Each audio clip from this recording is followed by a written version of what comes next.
A 4-year-old street urchin finds 3 newborn babies, abandoned in the woods by a cruel man. But a millionaire appears at the last second and... Comment what you think will happen. Your opinion is very important, and subscribe to my channel to support my work. Your help is very important. The sound of the bells from the First Presbyterian Church echoed through the cobblestone streets of Harmony Creek when Hope awoke on the damp newspapers that served as her mattress. At 6 years old, her tangled brown hair stuck to her dirty face, but her large eyes carried a light that 2 years of living on the streets couldn't extinguish. It was Tuesday, which meant the farmers' market wouldn't happen until Sunday. 5 long days without the chance to get a few coins from the tourists who visited the small Appalachian town. Hope hugged her tattered rag doll tighter, her only companion since she found the toy abandoned in a trash can behind the bakery. The seams were already coming undone, and the fabric had lost its original color, but for her, that doll represented everything she had in the world. She got up slowly, feeling the familiar pain in her empty stomach, and walked through the still deserted streets toward the woods behind the church. There she used to find fallen fruit from the trees, small, sour crab apples, half-rotten pears that the birds rejected, anything that could trick her hunger for a few more hours. The morning dew made her hole-filled sandals slippery, and she needed to be careful not to fall into the holes covered with leaves. It was when she entered the densest part of the woods that she heard it. First, she thought it was a cat, then maybe a lost puppy. But as she got closer, the sound became clearer. It was crying. Desperate baby cries. No, more than one baby. Several babies crying at the same time. Hope ran towards the sound, pushing branches and foliage that scratched her arms, already marked by small scars. What she found made her stop immediately, as if her legs had turned to stone. In the middle of a small clearing, on a pile of damp leaves, there was a wicker basket, and inside the basket 3 tiny babies, so new that they still had dried blood on their pinkish skin. Their umbilical cords were poorly cut, and they cried with a force that seemed impossible for such fragile beings. Hope had never seen newborn babies before, but her maternal instinct, developed prematurely by life on the streets, made her understand immediately that they were in danger. She approached the basket carefully, as if it were a treasure that could break with any abrupt movement.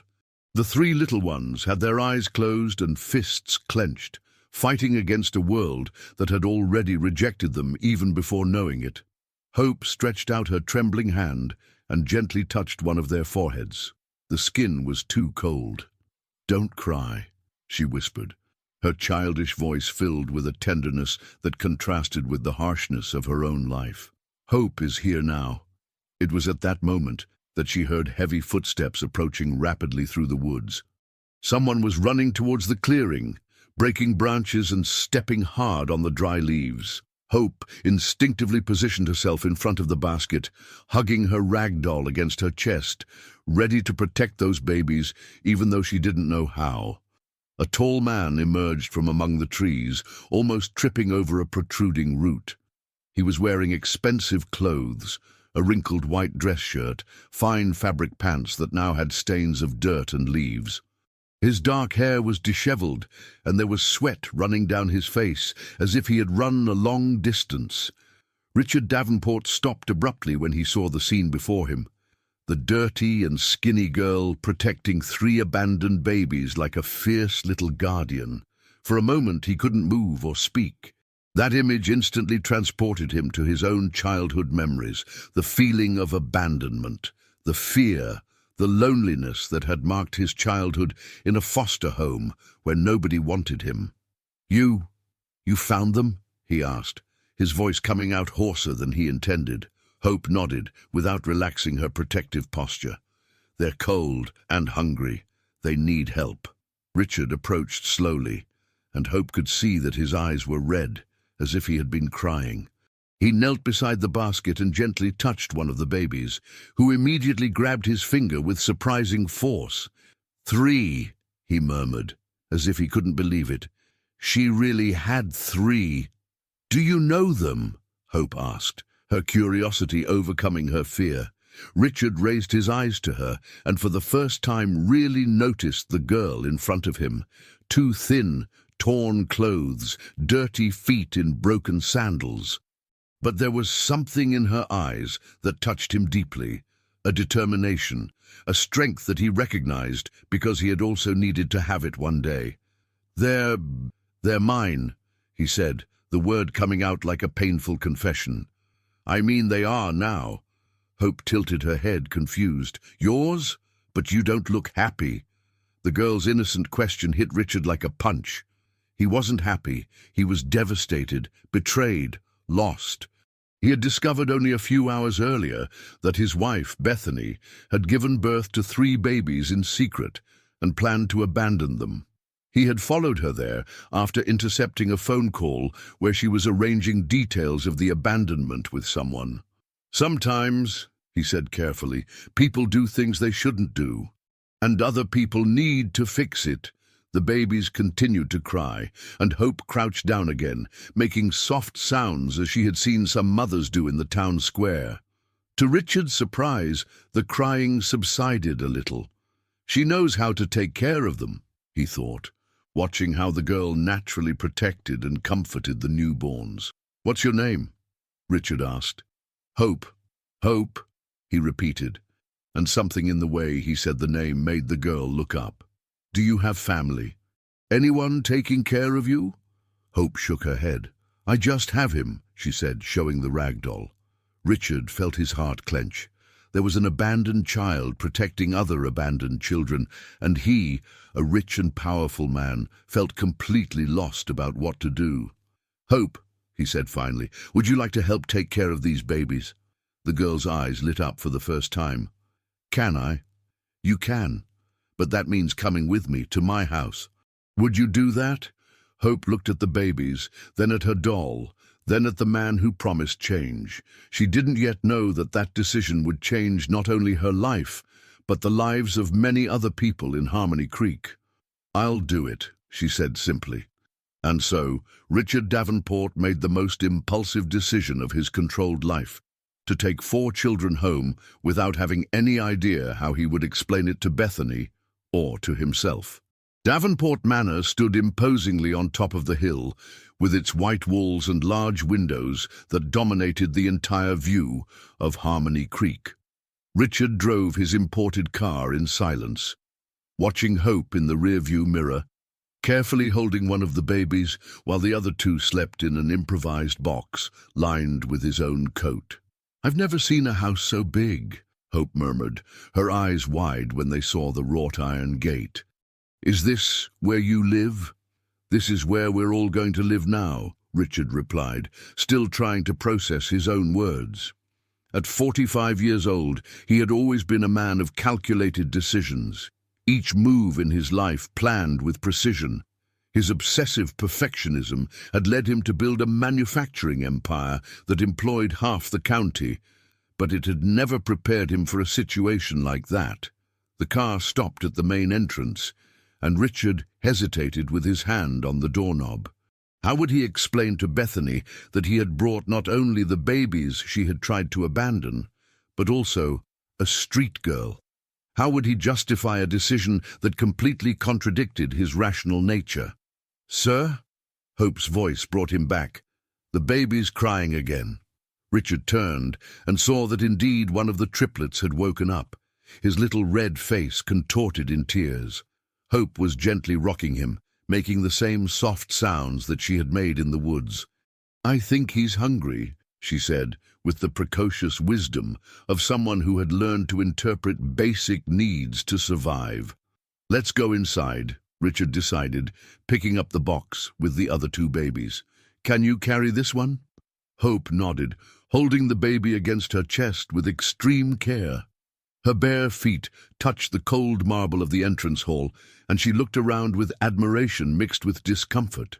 Crystal chandeliers hung from the high ceiling. Expensive paintings decorated the walls, and everything was so clean and shiny that she was afraid of getting it dirty just by being there. "Richard, is that you?" Bethany's voice echoed from the upper floor, filled with a poorly disguised irritation. "Why did you take so long? Were you able to resolve the situation?"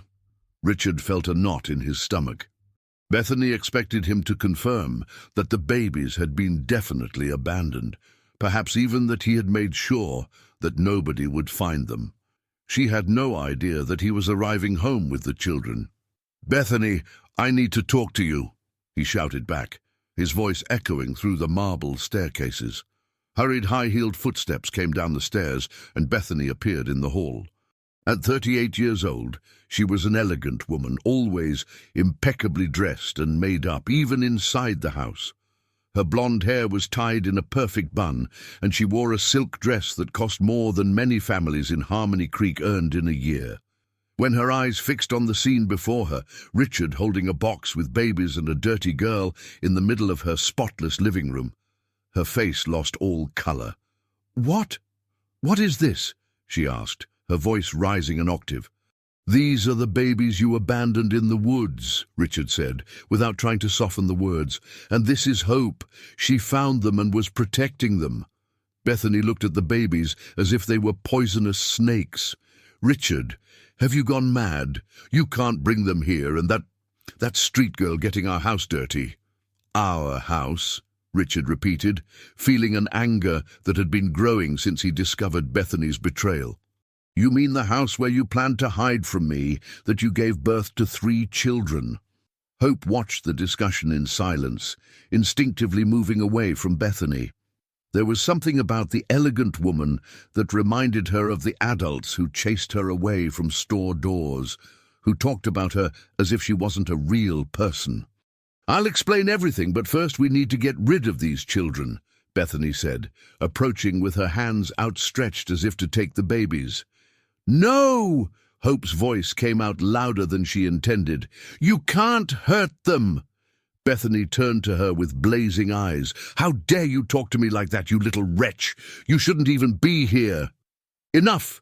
Richard's voice cut through the air like a whip. "Nobody is going to touch these children. None of them." "Richard, be rational," Bethany tried, changing her tone to something softer and more manipulative. "You can't raise 3 babies and a street girl. Think about your reputation, the company, what people will say." "And what do you think people would say if they knew that my wife gave birth to 3 children in secret and abandoned them to die in the woods?" Richard retorted. The silence that followed was heavy and tense. Bethany seemed to be calculating her next words, while Richard held the box with the babies like a shield. "They need medical attention," Hope said suddenly, touching the forehead of the baby she was holding. "He's very hot." Richard looked at her and realized that the girl was right. The babies needed immediate medical attention, and standing there in the hall arguing didn't solve anything. "I'll call Dr. Miller," he said, heading to the landline phone on the nearby sideboard. "No!" Bethany shouted. "If you call a doctor, the whole town will know." "So what?" Richard asked, dialing the number. "Would you rather they die to maintain your appearances?" While Richard spoke on the phone with the family doctor, Bethany approached Hope. The girl noticed that the elegant woman had a strange expression on her face, as if she were studying her. "Where did you come from, girl?" Bethany asked, her voice low and controlled. "From the streets," Hope replied simply. "No, before that. Do you have family?" "I don't remember very well. I was little when I was left alone." Bethany narrowed her eyes, watching Hope's face carefully. There was something familiar there, something that bothered her deeply, but that she couldn't completely identify. "Dr. Miller is coming," Richard announced, hanging up the phone. "Bethany, I need you to prepare a room for the children." "The guest room downstairs will do." "I'm not going to take care of those children," Bethany declared, crossing her arms. "Then I'll take care of them," Hope said, her voice small but determined. "I know how to take care of them." Richard looked at the 6-year-old girl, offering to take care of 3 newborns, and felt his heart clench. There was a courage in her that impressed him, a determination that he recognized because he had also had to develop it very young. "We're all going to take care of them," he said finally. "But first, Hope, you need a bath and clean clothes and something to eat." "Richard, you can't be serious," Bethany tried one more time. "I'm more serious than I've ever been in my life," he replied, staring into his wife's eyes. "These children are staying, all of them." It was at that moment that the doorbell rang, announcing the arrival of Dr. Miller. But before anyone could move, one of the babies in the box began to cry with a desperate intensity, a cry that chilled the blood of everyone present. "Something is very wrong," Hope murmured, looking at the baby with real concern. He wasn't like this before. Richard ran to open the door, while Bethany watched the scene with an expression impossible to decipher. Inside her mind, plans began to form. Ways to get rid of those children once and for all, especially the girl who seemed to awaken something dangerous in her husband's memory. Dr. Miller entered the mansion carrying his worn leather bag, his 60 years of medical experience evident in the confident way he moved. He had been attending to the Davenport family for decades, but he had never seen Richard as distraught as he was at that moment. "What happened here?" the doctor asked, observing the unusual scene in the hall, Richard holding a box with babies, a dirty and skinny girl, and Bethany with an expression of barely contained fury. "3 newborns found abandoned," Richard explained quickly. "They need urgent examination. One of them has a fever." Dr. Miller approached the box and examined the babies with precise movements. His face became more worried with each second. "These babies were born just a few hours ago." "Where were they?" "In the woods, in a basket," Hope answered before Richard could speak. "I found them. They were crying a lot." The doctor looked at the girl with surprise, then at Richard. "We need to get them to the hospital immediately.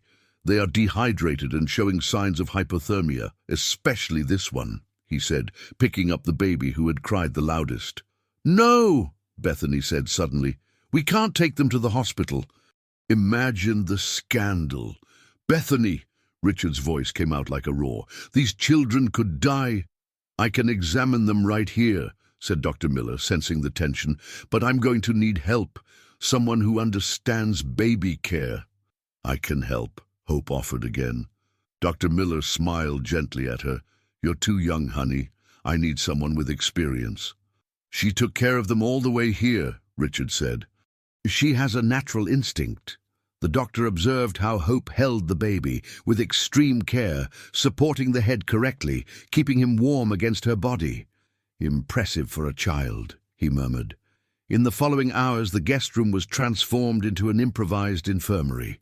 Dr. Miller brought basic equipment from his office, while Hope refused to leave the baby's side, watching every movement of the doctor and absorbing his instructions like a sponge. "This one has a mild infection in the umbilical cord," explained Dr. Miller, examining the smallest of the triplets. "Nothing serious if treated properly, but they all need specialized feeding and constant care." "I'll hire a nurse," Richard said immediately. "I know someone perfect," replied the doctor. "Delilah Santos. She lost her job at County General Hospital due to budget cuts, but she's excellent with children." "A widow. She needs work." Bethany, who had remained silent in the corner of the room, finally exploded. "Richard, this is ridiculous. You can't turn our house into an orphanage." "Why not?" Hope asked innocently. "There's plenty of room." The girl's simple question left Bethany speechless for a moment. Richard took the opportunity to approach his wife. "Bethany, I need to talk to you. Alone." They went out to the hallway, leaving Dr. Miller caring for the babies with Hope, watching attentively. "Do you want to explain to me how you managed to hide a triplet pregnancy?" Richard asked, his voice low but filled with contained rage. "It wasn't easy," admitted Bethany, avoiding his gaze. "I wore loose clothes, made up health problems to justify the medical appointments. And the delivery. Private clinic in Asheville. I paid them to keep it secret." "Why, Bethany? Why hide it? Why abandon them?" Bethany finally looked into her husband's eyes, and what he saw there scared him. There was a coldness, a calculating nature that he had never noticed before. "Because children weren't part of my plan," she said simply. Never were. Your plan? Our life is perfect, Richard. We have money, status, freedom. Children destroy all of that. Then why did you marry me? Why did you spend all these years pretending you wanted a family? Bethany hesitated, and in that hesitation, Richard realized that there was much more behind her motivation than she was revealing.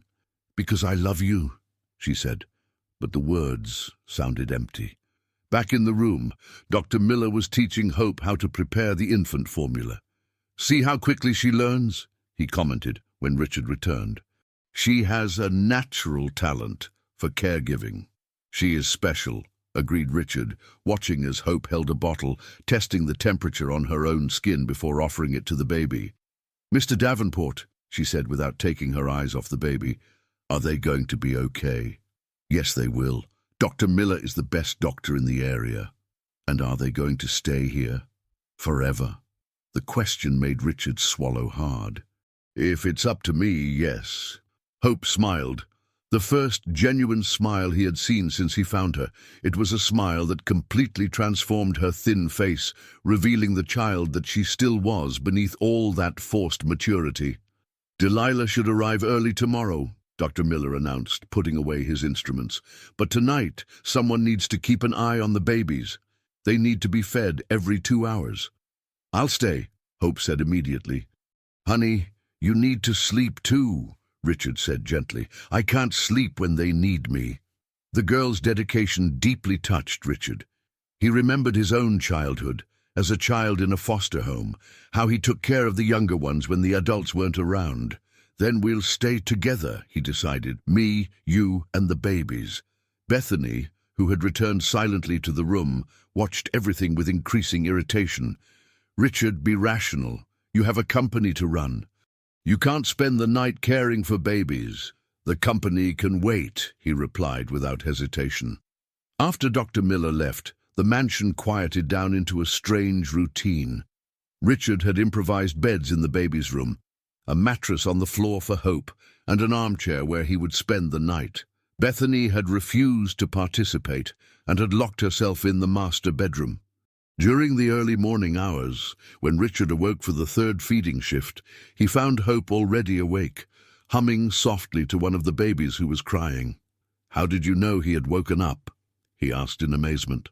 I always know, she replied simply. It's like they're talking to me. Richard watched her prepare the bottle with movements that were already natural, as if she had done it 1,000 times before.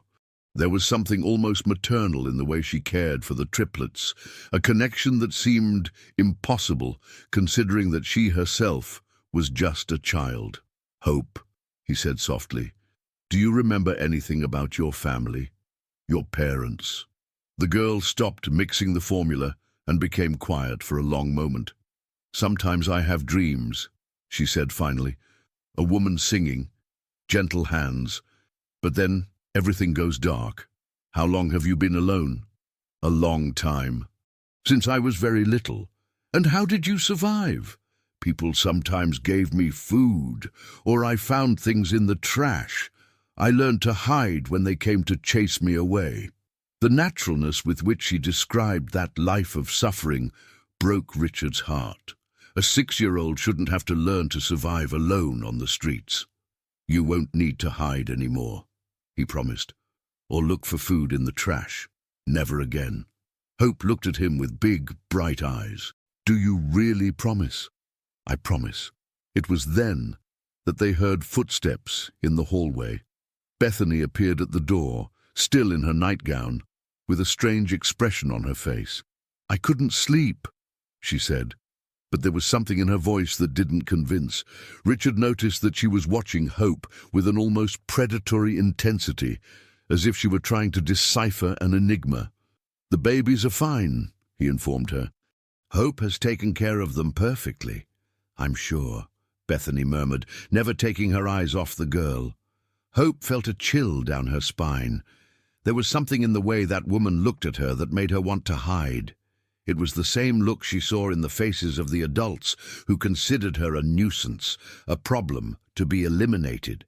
But now she had something to protect, 3 little lives that depended on her, and somehow she knew that the fight for them was just beginning. Delilah Santos arrived at the Davenport mansion at 7 in the morning, carrying a simple suitcase and a tired smile. At 52 years old, she had grey hair tied in a practical bun and calloused hands that told the story of a life dedicated to caregiving. Widowed for 3 years, she had raised 2 children alone while working at County General Hospital, until budget cuts left her unemployed. "Dr. Miller explained the situation to me," she said when Richard greeted her at the door. 3 newborns and a girl who found them. "Hope has been incredible with them," Richard explained, leading her down the hallway. "But she's just a child. She needs someone experienced." When they entered the improvised room, they found Hope awake on the mattress on the floor, watching the 3 babies who were sleeping peacefully in improvised cradles. She had organized the bottles in a perfect row and folded the used diapers in an organized pile. "Wow," Delilah murmured, impressed. "What organization?" Hope got up quickly, still holding her tattered rag doll. "Are you the nurse?" "Yes, honey. My name is Delilah, and you must be Hope." "Yes. I took care of them all night. This one woke up 3 times, this one twice, and this one slept almost all night," said Hope, pointing to each baby with the precision of a medical report. Delilah knelt down to be at the girl's height. "You did an excellent job. Do you want to help me examine them?" Hope's eyes lit up. "Can I?" In the following 2 hours, Delilah examined each baby carefully, with Hope watching every movement and asking intelligent questions that surprised the nurse. "How did you know this baby was uncomfortable?" Delilah asked, when Hope pointed out that one of the triplets seemed restless. "He makes a different little noise when he breathes, and he moves his little hands like this," Hope demonstrated, imitating the movement.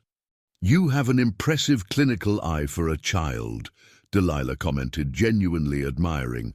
During breakfast, Bethany finally appeared, impeccably dressed as always, but with dark circles under her eyes that revealed a sleepless night. "So, you're the nurse," she said to Delilah, her voice cold and distant. "I hope you keep those children quiet. I can't have my routine disturbed." "Of course, ma'am," Delilah replied politely, but Richard noticed the disapproving look she gave to Bethany. "Bethany, they're babies," Richard said. "They're going to cry sometimes." "Then maybe we should reconsider having them here," Bethany retorted, cutting her bread with unnecessary force. Hope, who was eating her first complete breakfast in years, stopped chewing. "Don't you like them?" "It's not a question of liking or not liking," said Bethany, avoiding looking at the girl. "It's a question of practicality. They're tiny. They don't make a mess," Hope insisted, her voice becoming small. "For now." The coldness in Bethany's voice made Delilah frown. In her years of experience, she had seen many types of families, but never a mother so visibly rejecting newborn children. "I'm going to get more supplies in town," Richard announced, clearly uncomfortable with the tension. "Delilah, can you make a list of what we need?" "Of course. And Hope can help me choose colors for the baby's room. They need a more appropriate environment." When Richard left, Bethany suddenly changed her behavior. She approached Hope with a smile that didn't reach her eyes. "Hope, dear, can I talk to you?" The girl nodded, but instinctively held her doll tighter.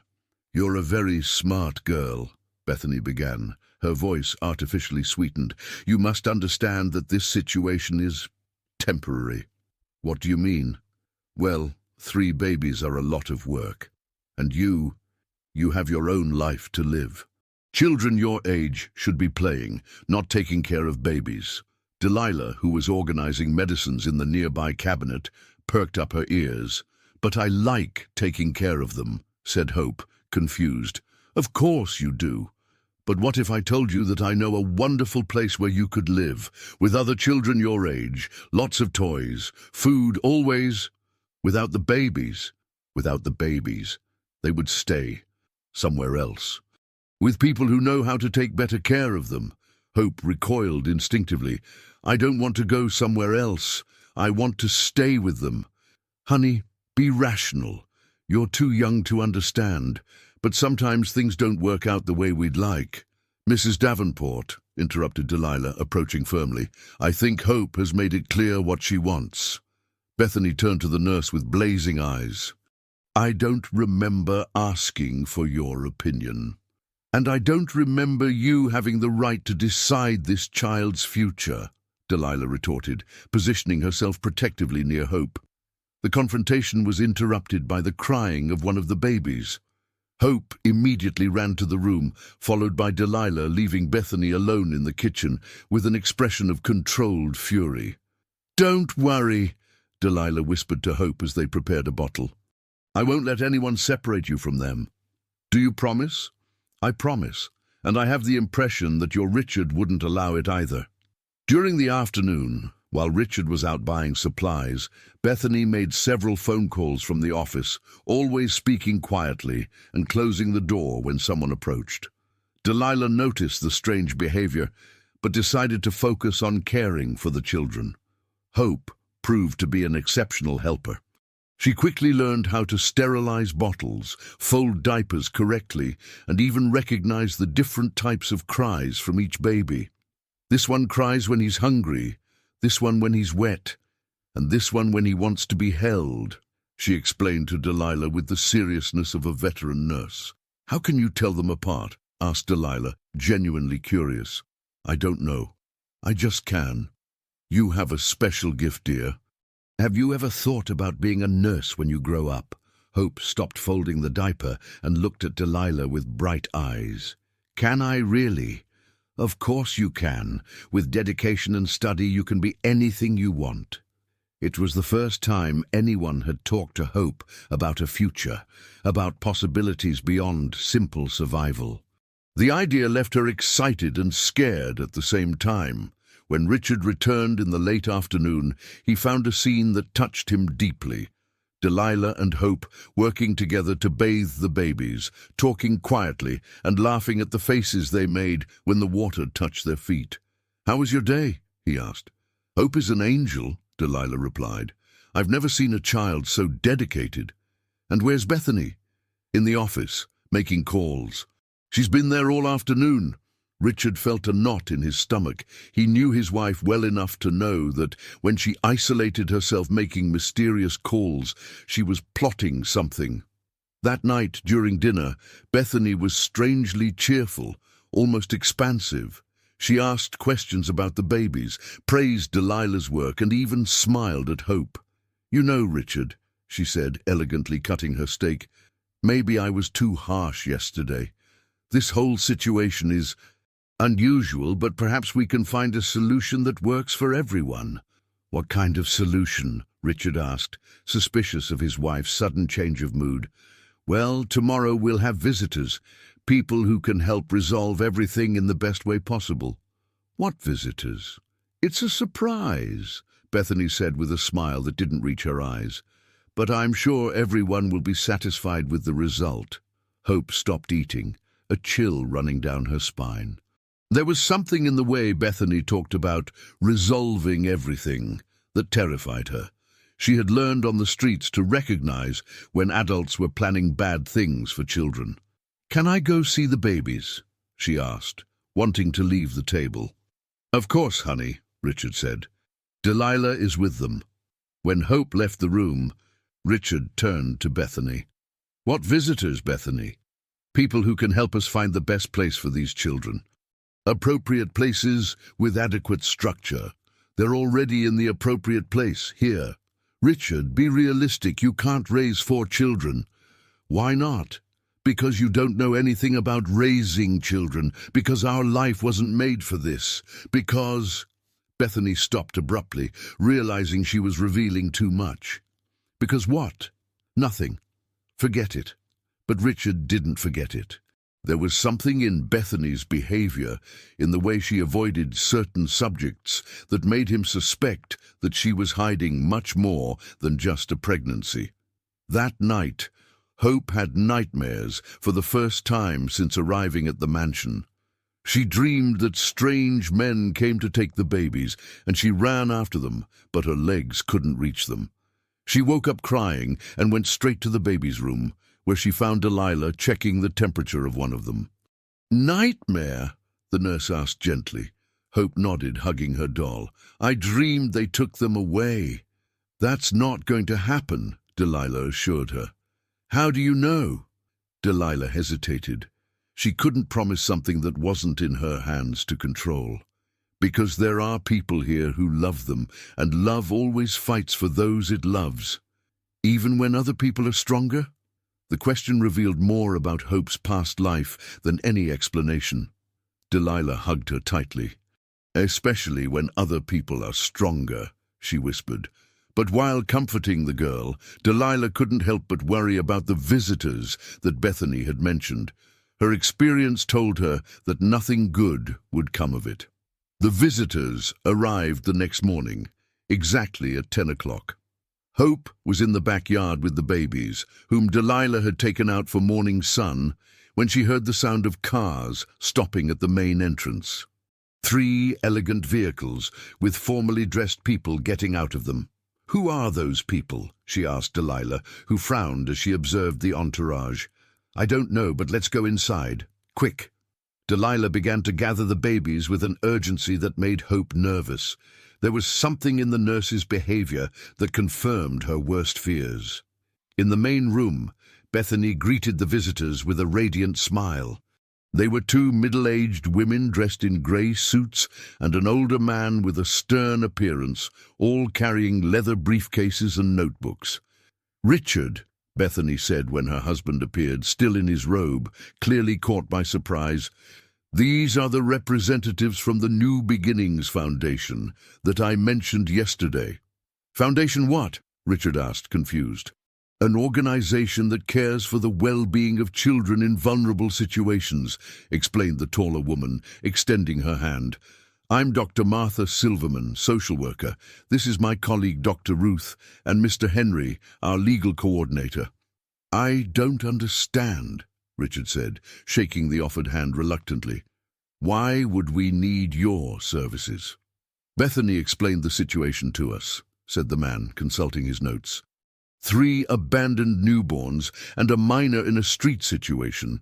It's exactly the type of case our foundation handles." "Handles how?" "By finding suitable homes for the children," explained Dr. Ruth with a professional smile. "We have a list of pre-approved families eager to adopt." Richard felt the blood freeze in his veins. "Adopt? Who said anything about adoption?" "Richard, be rational," Bethany interjected. "You can't raise 4 children. It's impossible." "Impossible why?" "Because you have no experience, because our house isn't prepared, because our house has 12 bedrooms, Bethany."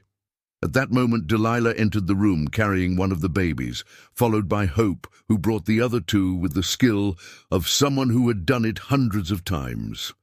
"Ah, these must be the children," said Dr. Martha, approaching with a notebook in hand.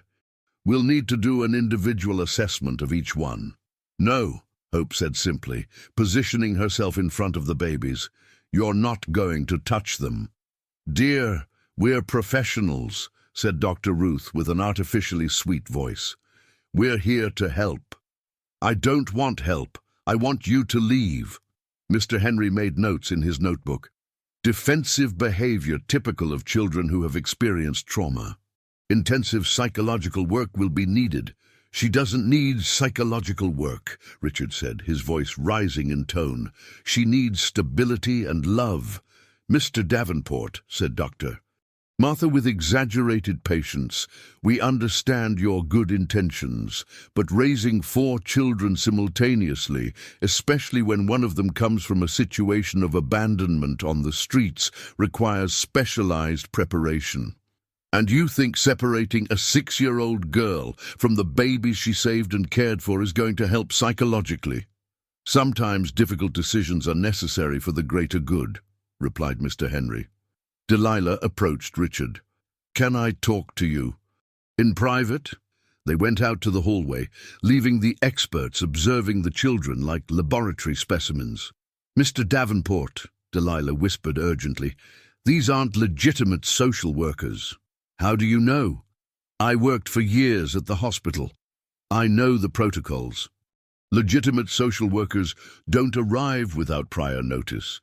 They don't do assessments without prior documentation. And mainly, they don't talk about separating children who have clearly adapted well to an environment. Then who are they?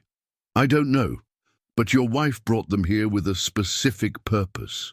Back in the room, Hope had sat on the floor with the 3 babies around her like a little fortress. Dr. Ruth was trying to approach with a bottle in her hand. I'm going to feed this baby to assess his nutritional needs, she announced. He doesn't like strangers, Hope said. He'll cry. Nonsense. Babies accept anyone who feeds them. Dr. Ruth picked up the baby, and immediately he began to cry desperately. She tried to force the bottle into his mouth, but the crying only increased. See? Hope said, standing up and stretching out her arms. He wants to come with me. As soon as the baby returned to Hope's arms, he stopped crying instantly, snuggling against her with familiarity. Interesting, murmured Mr. Henry, making more notes. The child has developed excessive attachment, obsessive behavior that needs to be corrected. Obsessive? Richard exploded, returning to the room. She's caring for them with love. Mr. Davenport, said Dr. Martha, assuming a more authoritative tone, we need to be frank. Your current situation is not sustainable. 3 babies require specialized care 24 hours a day. A street child needs psychological and social rehabilitation. You can't provide all of that. I can hire all the help I need. Money doesn't solve psychological trauma, said Mr. Henry. These children need specialized structures. What structures? We have an excellent institution 2 hours from here. Controlled environment, trained professionals, other children for socialization. An orphanage, Richard said categorically. We prefer to call it a transitional home, corrected Dr. Ruth. And the babies? We already have 3 interested families, stable couples with resources eager to adopt. Together? An uncomfortable silence settled in the room. Well, said Dr. Martha finally, triplets are difficult to place together. It's more practical. Separate siblings. Richard's voice was filled with incredulity. Sometimes it's necessary to ensure that everyone finds suitable homes. Hope had listened to every word, and now she hugged the 3 babies with desperate force. They're not going to separate you, she whispered to them. I won't let them. Honey, said Bethany, approaching with false gentleness, you don't understand. This is for everyone's good.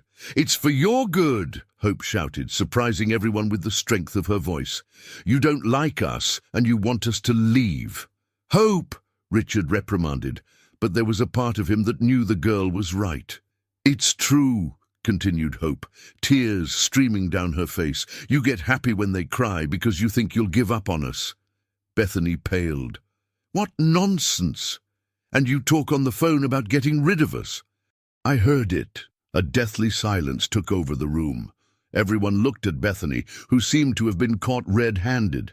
The child is obviously disturbed, said Mr. Henry quickly, making things up out of fear of abandonment. I'm not making it up, Hope insisted. You said you were going to solve the problem and that you weren't going to put up with it much longer. Richard turned slowly to Bethany.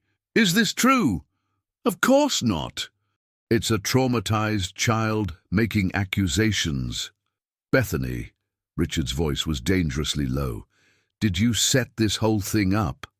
I just sought professional help. You contacted these people to take the children out of our house, to find the best place for them. The best place for them is here. It's not, Bethany exploded finally, revealing her true face. It's not. This house wasn't made for children. Our life wasn't made for this. And I'm not going to watch you destroy everything we've built because of 4 orphans. The silence that followed was deafening. Even the experts seemed uncomfortable with Bethany's outburst. Now I understand, Richard said slowly. You're not worried about the well-being of the children. You're worried about your convenience. And shouldn't I be? Bethany retorted. Think about what you're doing. throwing away a lifetime of achievements on a whim.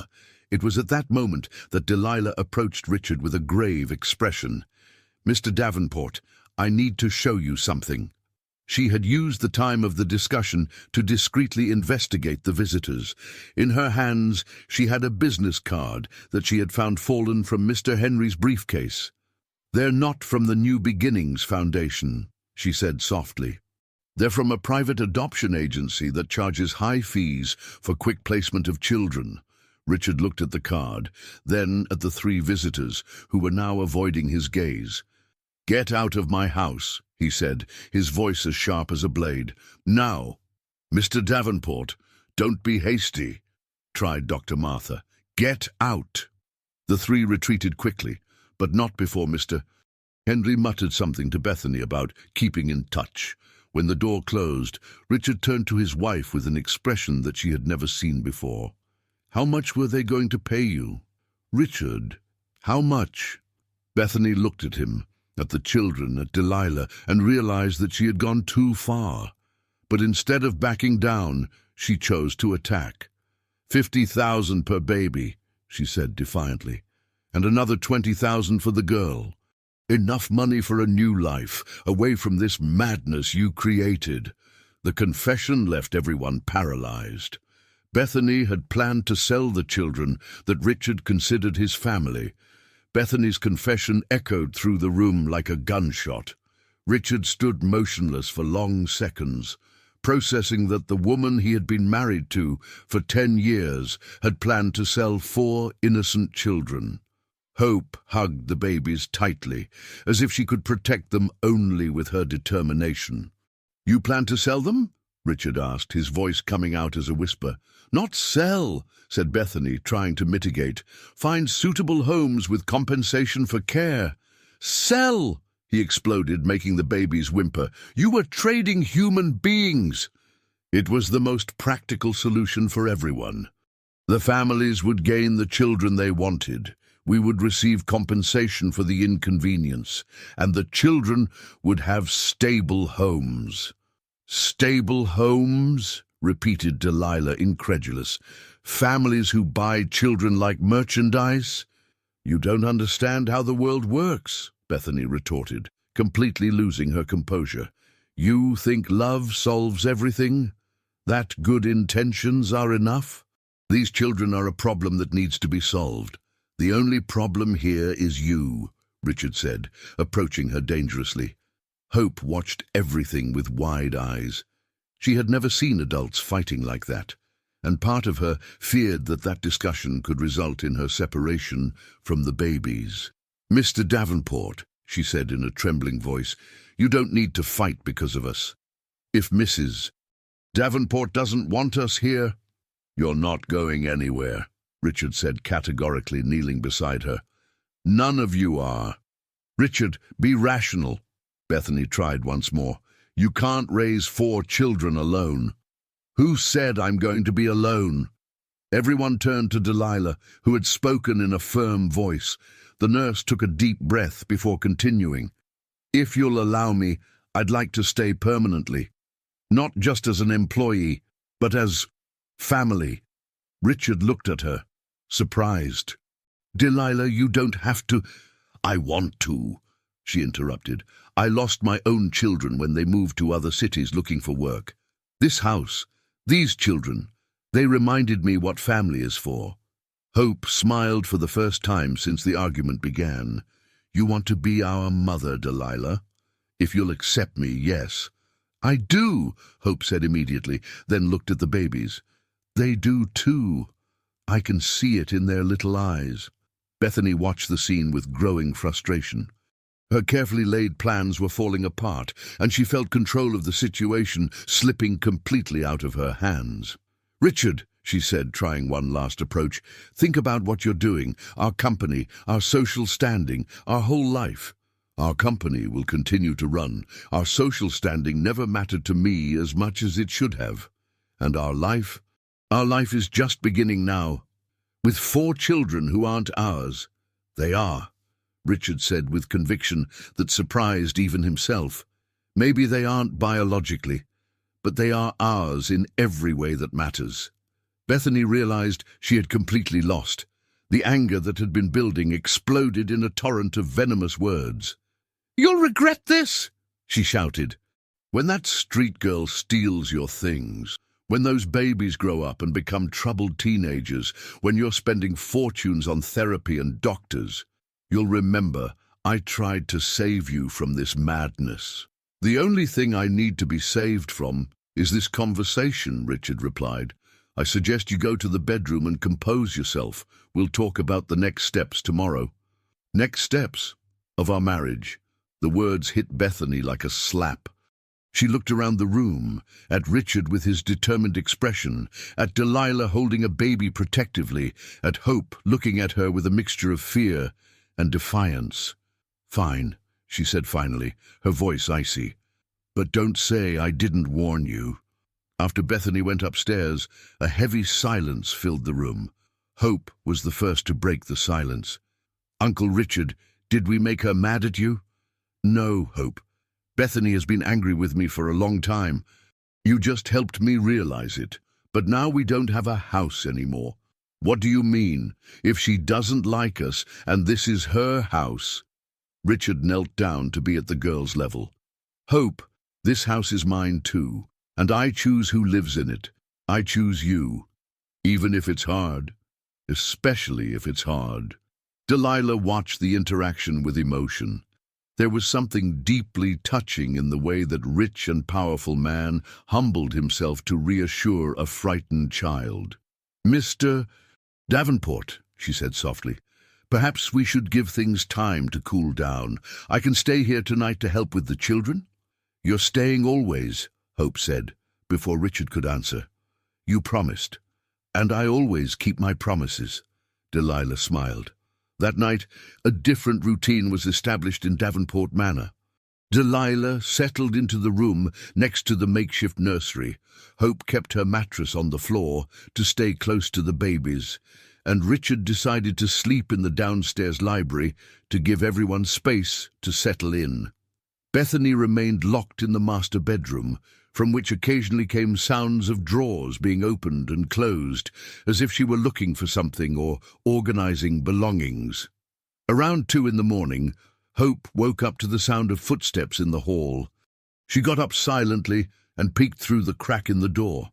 Bethany was going downstairs carrying a small suitcase, moving as if trying not to make noise. The girl hesitated. Should she wake Richard, or just let the woman leave? Instinctively, she went to the library where he was sleeping.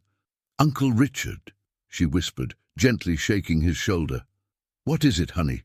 He woke up immediately. "Aunt Bethany is leaving with a suitcase." Richard got up quickly and went to the window overlooking the entrance. Bethany was putting the suitcase in the trunk of her car. "She's leaving," he murmured. "Are you going to stop her?" Richard looked at Hope, at that 6-year-old child who had changed his life in just a few days, and realized that he felt no desire to run after his wife. "No," he said finally. "I think it's better this way." They watched from the window as Bethany got into the car and drove down the dark road that descended the hill. As the taillights disappeared around the bend, Hope asked a question that Richard didn't expect. "Are you sad?" Richard thought carefully before answering. "You know, Hope, sometimes we discover that the people we thought we loved never really existed. The Bethany I thought I knew would never do what she did today. So you're not sad about the Bethany who left, but about the Bethany who never existed." The wisdom of the observation impressed Richard. "Exactly. I understand," Hope said. "Sometimes I miss the family I think I had, even though I don't remember exactly what it was like. But now we have a new family, don't we?" "We do," Hope smiled. "And this time, it's real." The next day, Bethany's absence brought an unexpected lightness to the house. Delilah prepared a full breakfast, Hope helped bathe the babies, and Richard cancelled all appointments to stay home. "Mr. Davenport," Delilah said during lunch, "I need to ask you a serious question." "Go ahead. Are you sure you want to do this? Raise 4 children? one of whom has lived through serious trauma, and 3 are newborns who will demand constant attention for years. Richard looked around the table. Hope was carefully cutting her piece of meat. The 3 babies were sleeping peacefully in their portable cribs, and Delilah watched him with genuine expectation. "Delilah," he said, "for the first time in years, I feel like my life has real purpose. It's not about money. It's not about status. It's not about appearances. It's about giving these children the childhood they deserve, even knowing it will be difficult. Especially knowing it will be difficult." Hope looked up from her plate. "Uncle Richard, what happens if Aunt Bethany comes back?" "She won't," he said confidently. "How do you know?" "Because she only took her most important things. She left everything that had to do with us." "What if she changes her mind?" Richard got up and went to the window, watching the garden where he planned to install toys for when the children grew up. "Then we'll talk. But this," he said, gesturing to the house, "this is our family now, and no one is going to change that." It was at that moment that the phone rang. Delilah answered, and her expression changed immediately. "Mr. Davenport," she said, covering the phone. "It's someone asking about the babies. Says she's their mother." Richard's blood ran cold. If the biological mother appeared now after abandoning them, she would have legal rights over them. "Hello?" he said, picking up the phone with trembling hands. On the other end of the line, a young and desperate voice answered. "Please, don't hang up. My name is Clarice. I'm the mother of the babies you found." The voice on the other end of the line was choked with crying, filled with despair and regret. Richard felt his heart race as he held the phone, aware that this call could change everything again. "Clarice," he repeated, trying to buy time to process the situation. "How did you get my number?"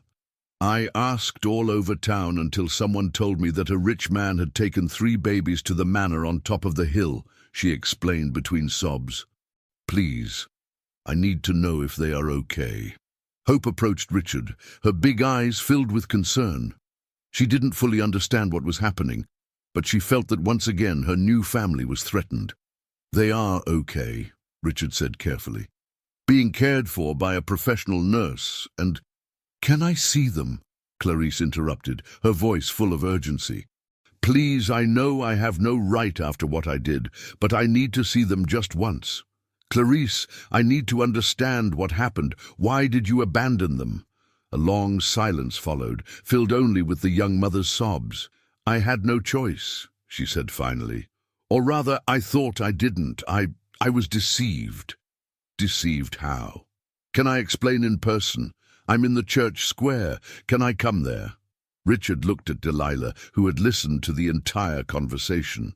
The nurse shook her head negatively. "It's better if we talk on neutral ground first," Richard said into the phone. "At the bakery downtown in an hour." After hanging up, he turned to his new responsibilities.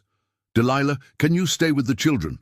"Of course, but Mr. Davenport, be careful. If she really is the biological mother—" "I know.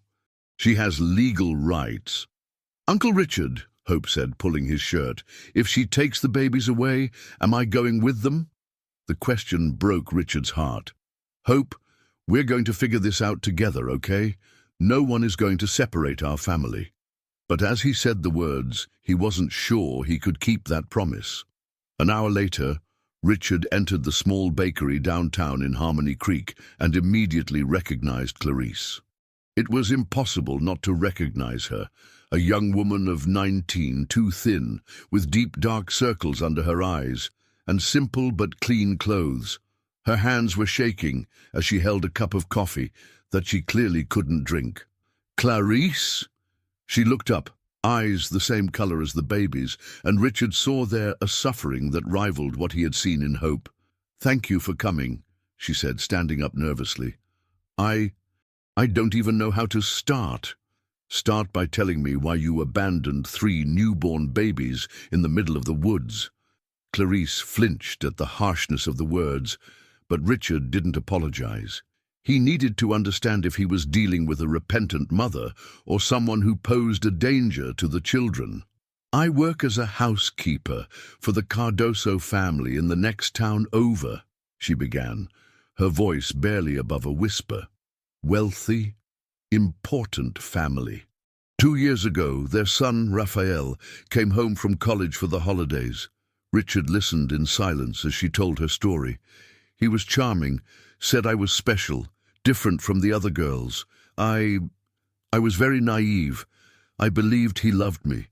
And when you found out you were pregnant, first I tried to tell him, but Raphael had gone back to college overseas. When I managed to talk to him on the phone, he denied everything. Said it was my lie to get money.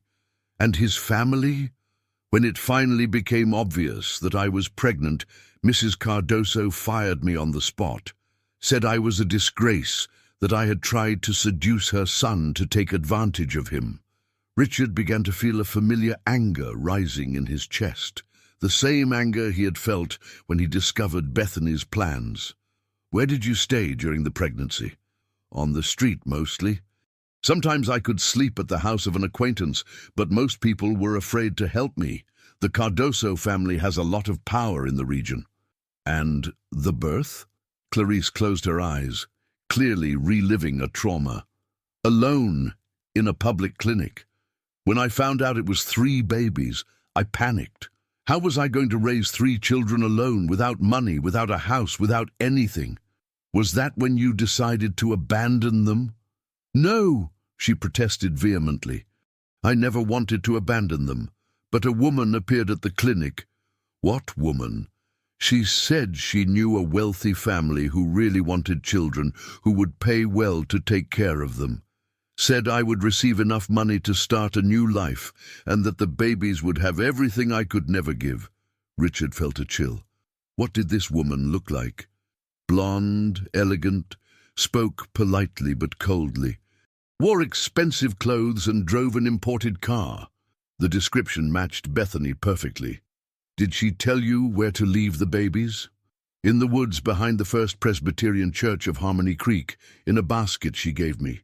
She said the family would come to pick them up exactly at 10 in the morning. And the money?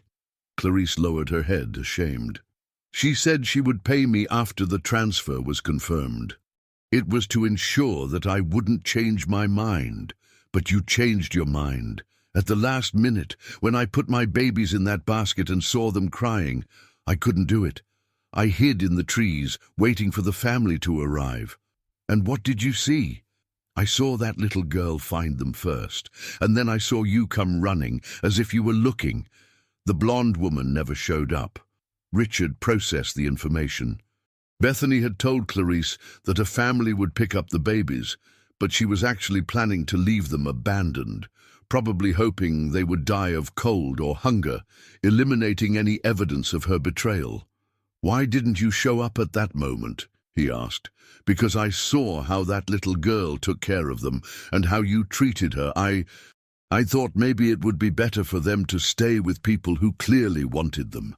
But now you've changed your mind. Clarice hesitated a long time before answering.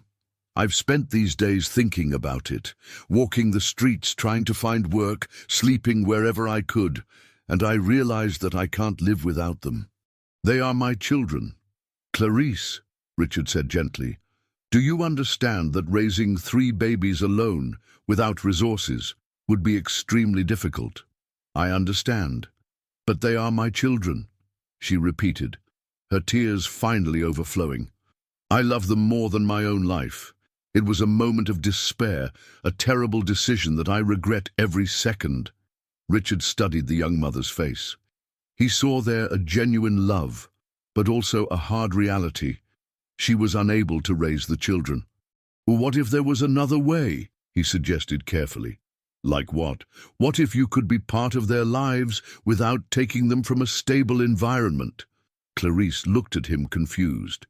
I don't understand. Come and see where they are living. See how they are being cared for, and then we'll talk about possibilities. You would let me see them. I would. But I need you to understand. They are in a family now. A family that loves deeply. During the drive back to the Davenport Manor, Richard explained to Clarice about hope, about how the girl had protected the babies, about Delilah and her dedication. He also told her about Bethany and her betrayal. "It was her," Clarice said with certainty. "The woman who convinced me to abandon them. Would you report her?" "If it helped in any way, yes." When they arrived at the manor, Hope was in the garden with Delilah, helping to hang diapers on the clothesline. Upon seeing the car, she ran to the entrance. "Uncle Richard!" she shouted, but stopped when she saw Clarice. Instinctively, she positioned herself protectively between the stranger and the house. "Hope, this is Clarice. She is the baby's mother." Hope's face closed off immediately. "Did she come to take them away?" "I don't know yet," Richard answered honestly. "We came to talk." Clarice knelt down to be at Hope's level. "Hi, you must be the girl who saved my children." Hope studied her with suspicious eyes. "I didn't save them. I just took care of them. And I still am. I wanted to thank you for protecting them when I couldn't." "Why couldn't you?" The direct question disconcerted Clarice. "Because I made a terrible mistake. I thought I was doing what was best for them, but I was wrong. And now? Are you going to make another mistake?" "Hope!" Richard scolded, but Clarice raised her hand. "She has the right to ask," Clarice said, "and she has the right to an honest answer. I don't know yet what I'm going to do. I only know that I love my children and want what's best for them." "Then leave them here," Hope said simply. "Here is the best place. Can I see them?" Hope hesitated, then nodded reluctantly. "But I'm going with you. And if they cry, you stop touching them." "Okay." Clarice's meeting with the babies was a moment of pure emotion. She cried, seeing them healthy and well cared for, whispered apologies as she gently touched their faces, and clearly fought the urge to pick them up and never let them go. "They are beautiful," she said to Delilah. "You took good care of them." "Hope took care of them," Delilah corrected. "I just help."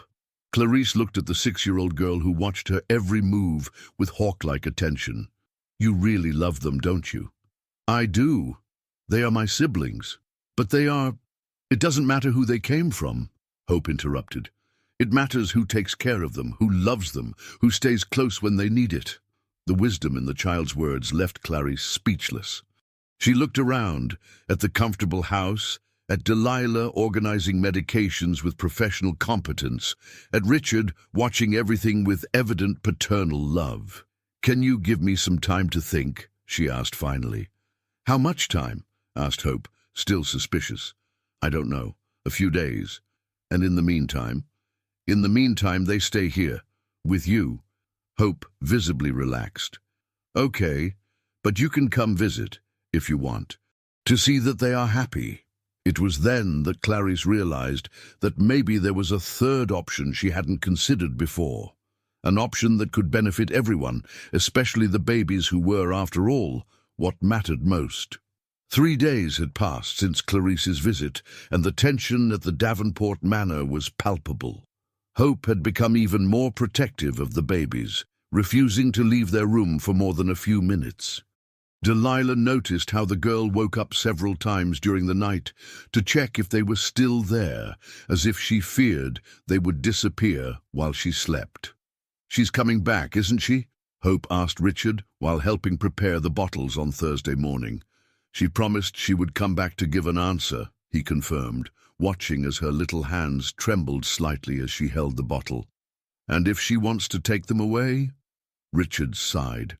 He had spent the last few nights awake, consulting lawyers on the phone, trying to understand what rights he would have if Clarice decided to claim the children. "Hope, we need to be prepared for any possibility." "No!" Her voice came out louder than intended, scaring the babies who began to whimper. "Sorry," she whispered, running to comfort them. Delilah watched everything with growing concern. She had seen traumatized children before and recognized the signs that Hope was regressing to the state of hypervigilance that had probably kept her alive on the streets. "Mr. Davenport," she said, when Hope went out to the garden with the babies, "I need to talk to you." About hope? About the whole situation. This uncertainty is destroying the stability we managed to create. Hope isn't eating properly, isn't sleeping, and is becoming obsessive about caring for the babies. And what do you suggest? That we talk to Clarice today. That we don't wait any longer. Richard knew that Delilah was right. With each passing day, Hope became more anxious, and that wasn't good for any of the children. I'll call her. But before he could pick up the phone, the doorbell rang. It was Clarice, standing at the gate with a small suitcase next to her. "Can I come in?" she asked when Richard answered the intercom. "I've made my decision." When Richard opened the door, Clarice looked different, more determined, but also calmer. Her hair was clean and tied back, her clothes simple but neat. "Where are the children?" she asked. "In the garden with Delilah, but before seeing them, I would like to know your decision." Clarice took a deep breath. "I want to propose something different." "Different how? Can I sit down?" "It's a long conversation." In the living room, Clarice explained what she had thought about during those difficult days. "I've spent these 3 days walking around town, talking to people, trying to find work, and I realized some important things. Which are, first, that I love my children more than anything in the world. Second, that I can't afford to raise them alone right now. And third, that you love them almost as much as I do." Richard remained silent, waiting for her to continue. "So, I want to propose a expanded family." "Explain better." "I want to work here, as a housekeeper, cook, whatever is needed. In exchange for salary and housing, I can help with the care of the children and be close to my children." The proposal took Richard by surprise. "Clarice, I know it seems strange, but I've thought about everything. The babies would have their biological mother present, but they would also have the stability that you offer.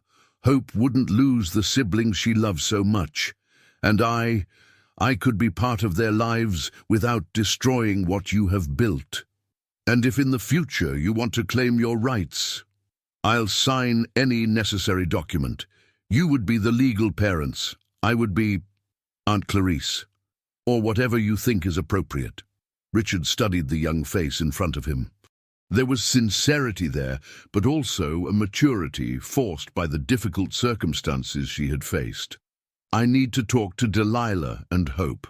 "Of course, but can I see them first, just to make sure they're okay?"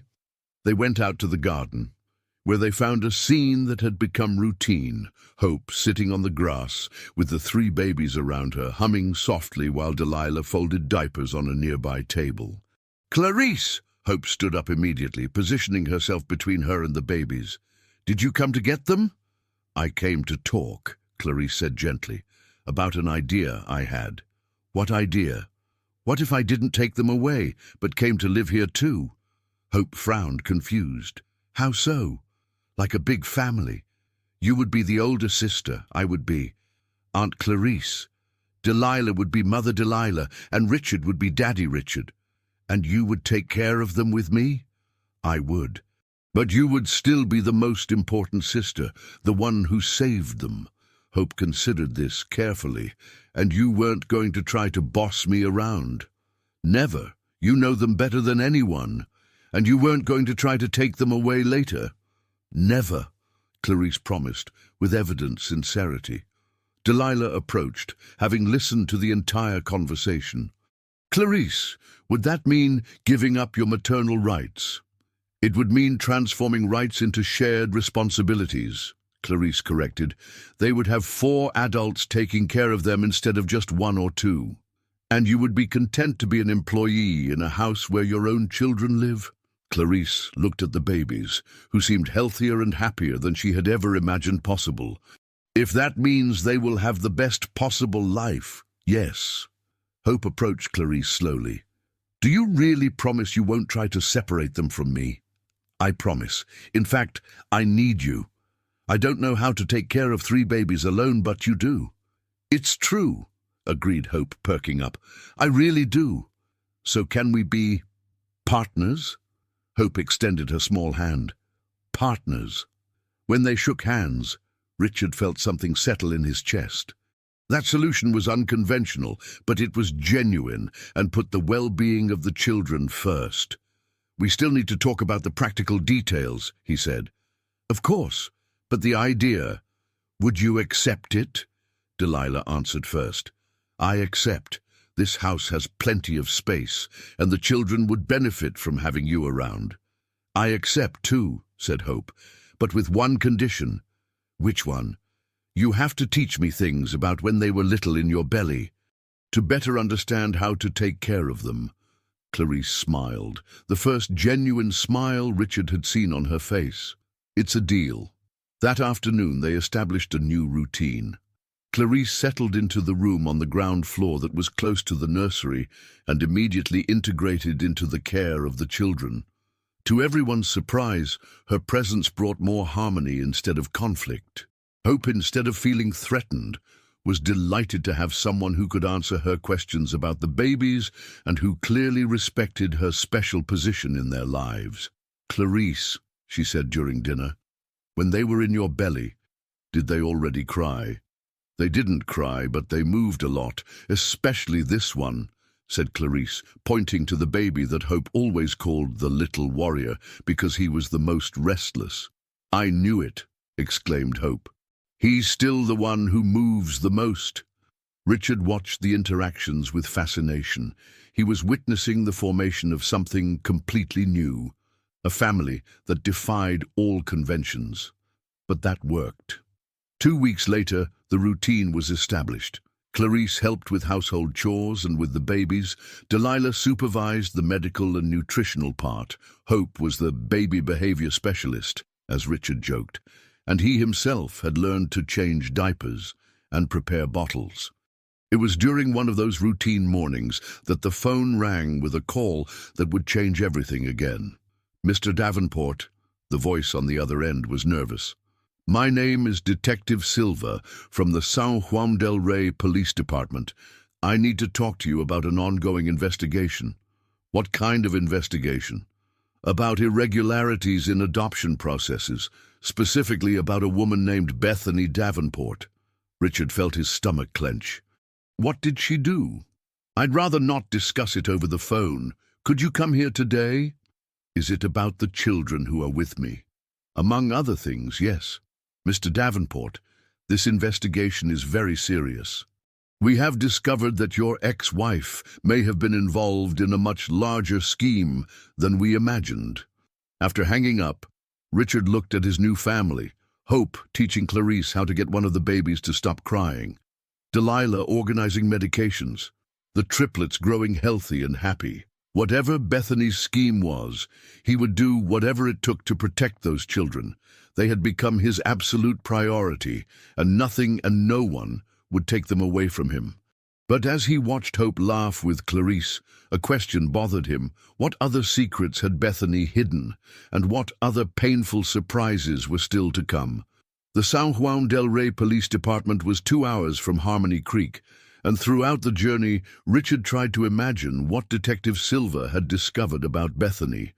Delilah had insisted on accompanying him, leaving Clarice and Hope taking care of the babies under the promise that they would be back before nightfall. "Mr. Davenport," said Delilah as she watched the mountainous landscape through the window, "I have a confession to make." "What is it?" "In the last few days, I've been investigating on my own. I talked to some colleagues who still work at the hospital, made some calls." "And did you find anything?" "Bethany visited the maternity ward of the County General Hospital several times in the last 2 years, always asking about single mothers, about babies who would be given up for adoption." Richard slowed down, processing the information.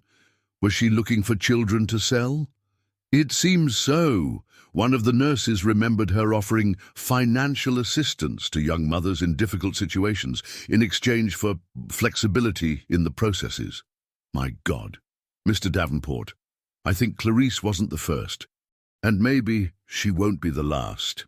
The police station was a small and simple building, but Detective Silva, a serious man of about 50 years, received them with gravity that indicated the seriousness of the situation. "Mr. Davenport, thank you for coming. And you are?" Delilah Santos, nurse. I take care of the children. Perfect. I need both of your statements. In the interrogation room, Detective Silver spread several photographs on the table. Among them, Richard recognized Bethany, but there were also photos of other people he didn't know. We are investigating a child trafficking network that has been operating in the region for at least 3 years, the detective began. Your ex-wife is suspected of being one of the coordinators. Child trafficking? They convinced young and desperate mothers to give up their children, promising money and suitable families. In reality, they sold the children to couples who paid exorbitant amounts for illegal adoption processes. Richard felt nauseous. How many children? So far, we have identified at least 15 cases in the last 2 years.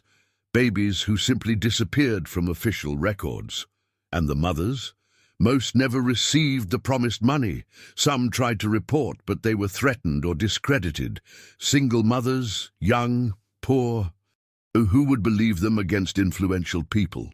Delilah leaned forward. Where are these children now? Scattered across the country.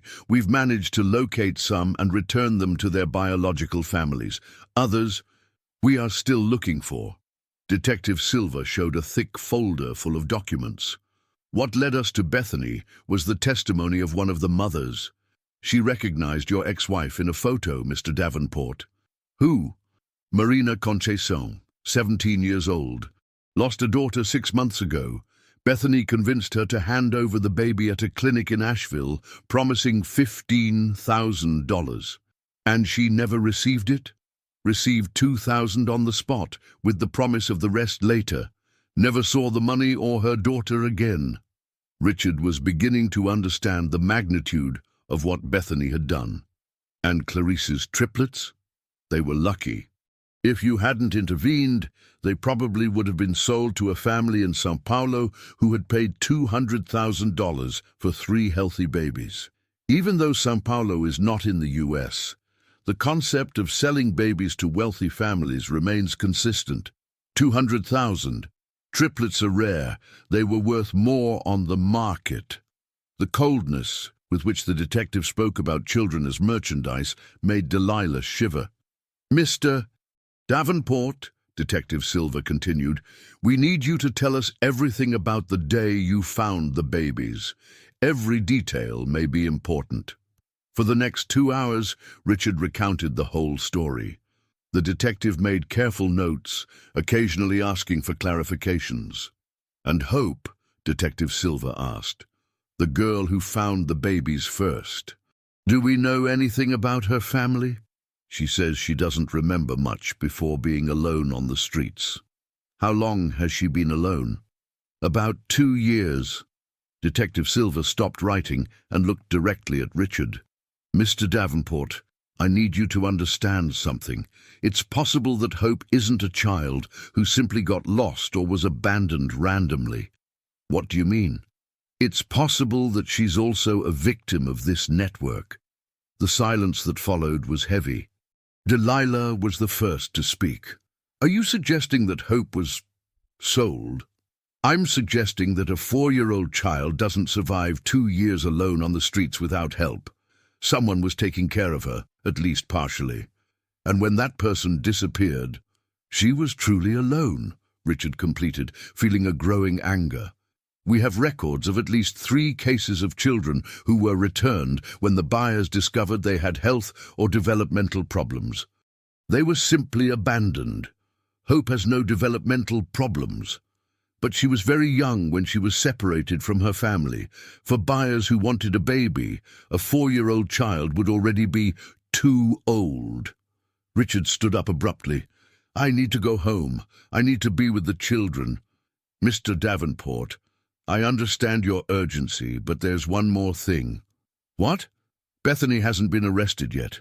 We are trying to locate other members of the network first, to arrest everyone simultaneously and prevent them from destroying evidence. That means she's still free? Yes. And if she knows we are investigating, she may try something against the children, Delilah concluded. It's a possibility. I recommend you be very careful in the coming weeks."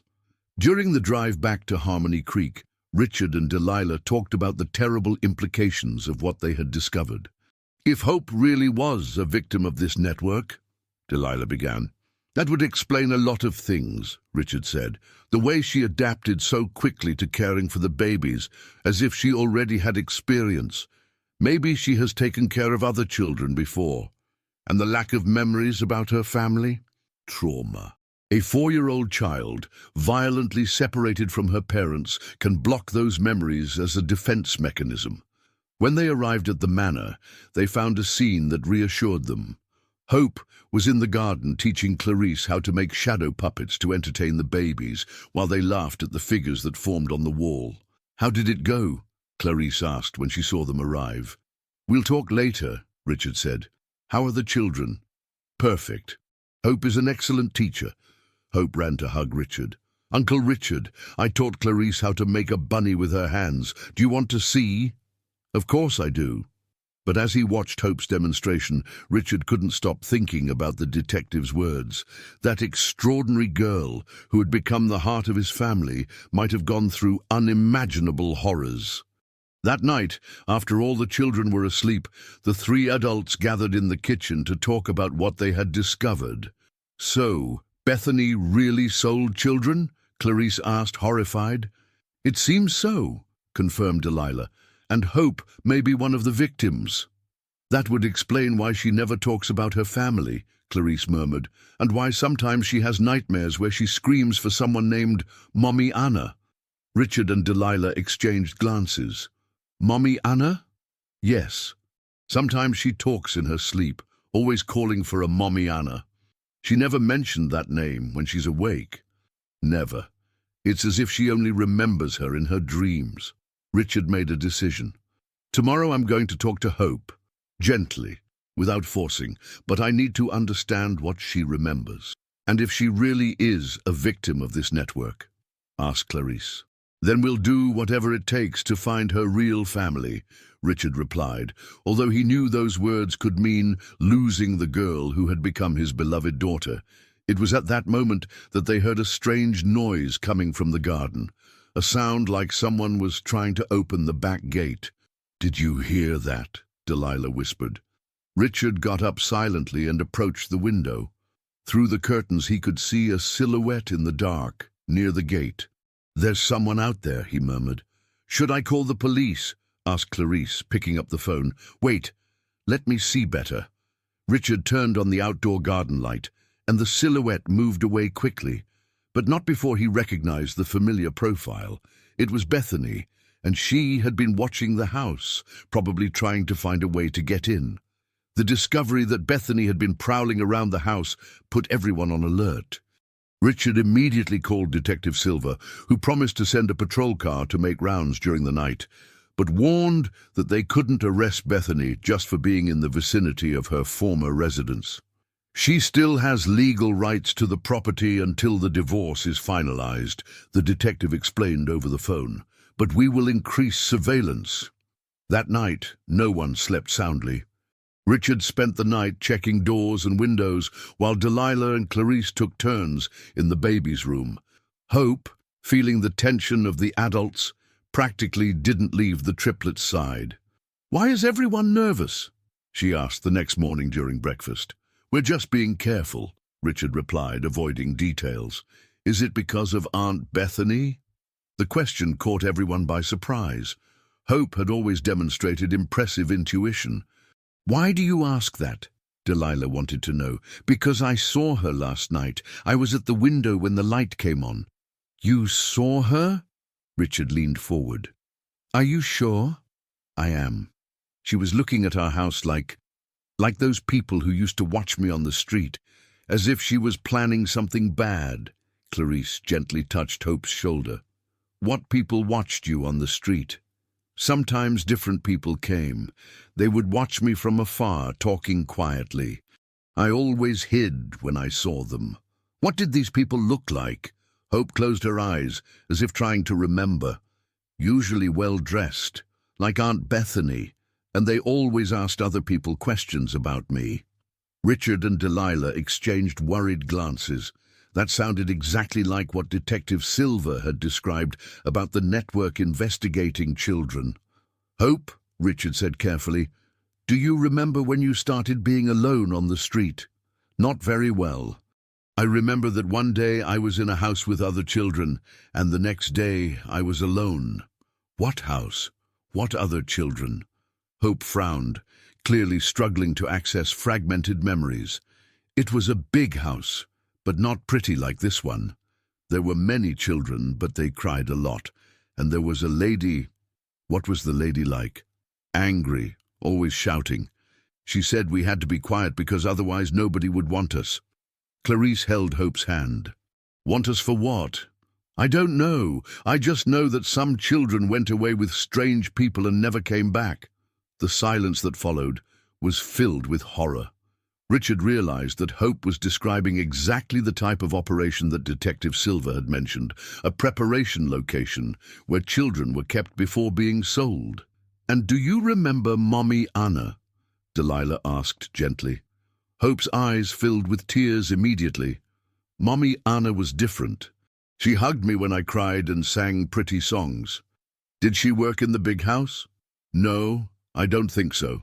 She would pick me up sometimes, take me to a better place, with good food and a soft bed." "And what happened to her?"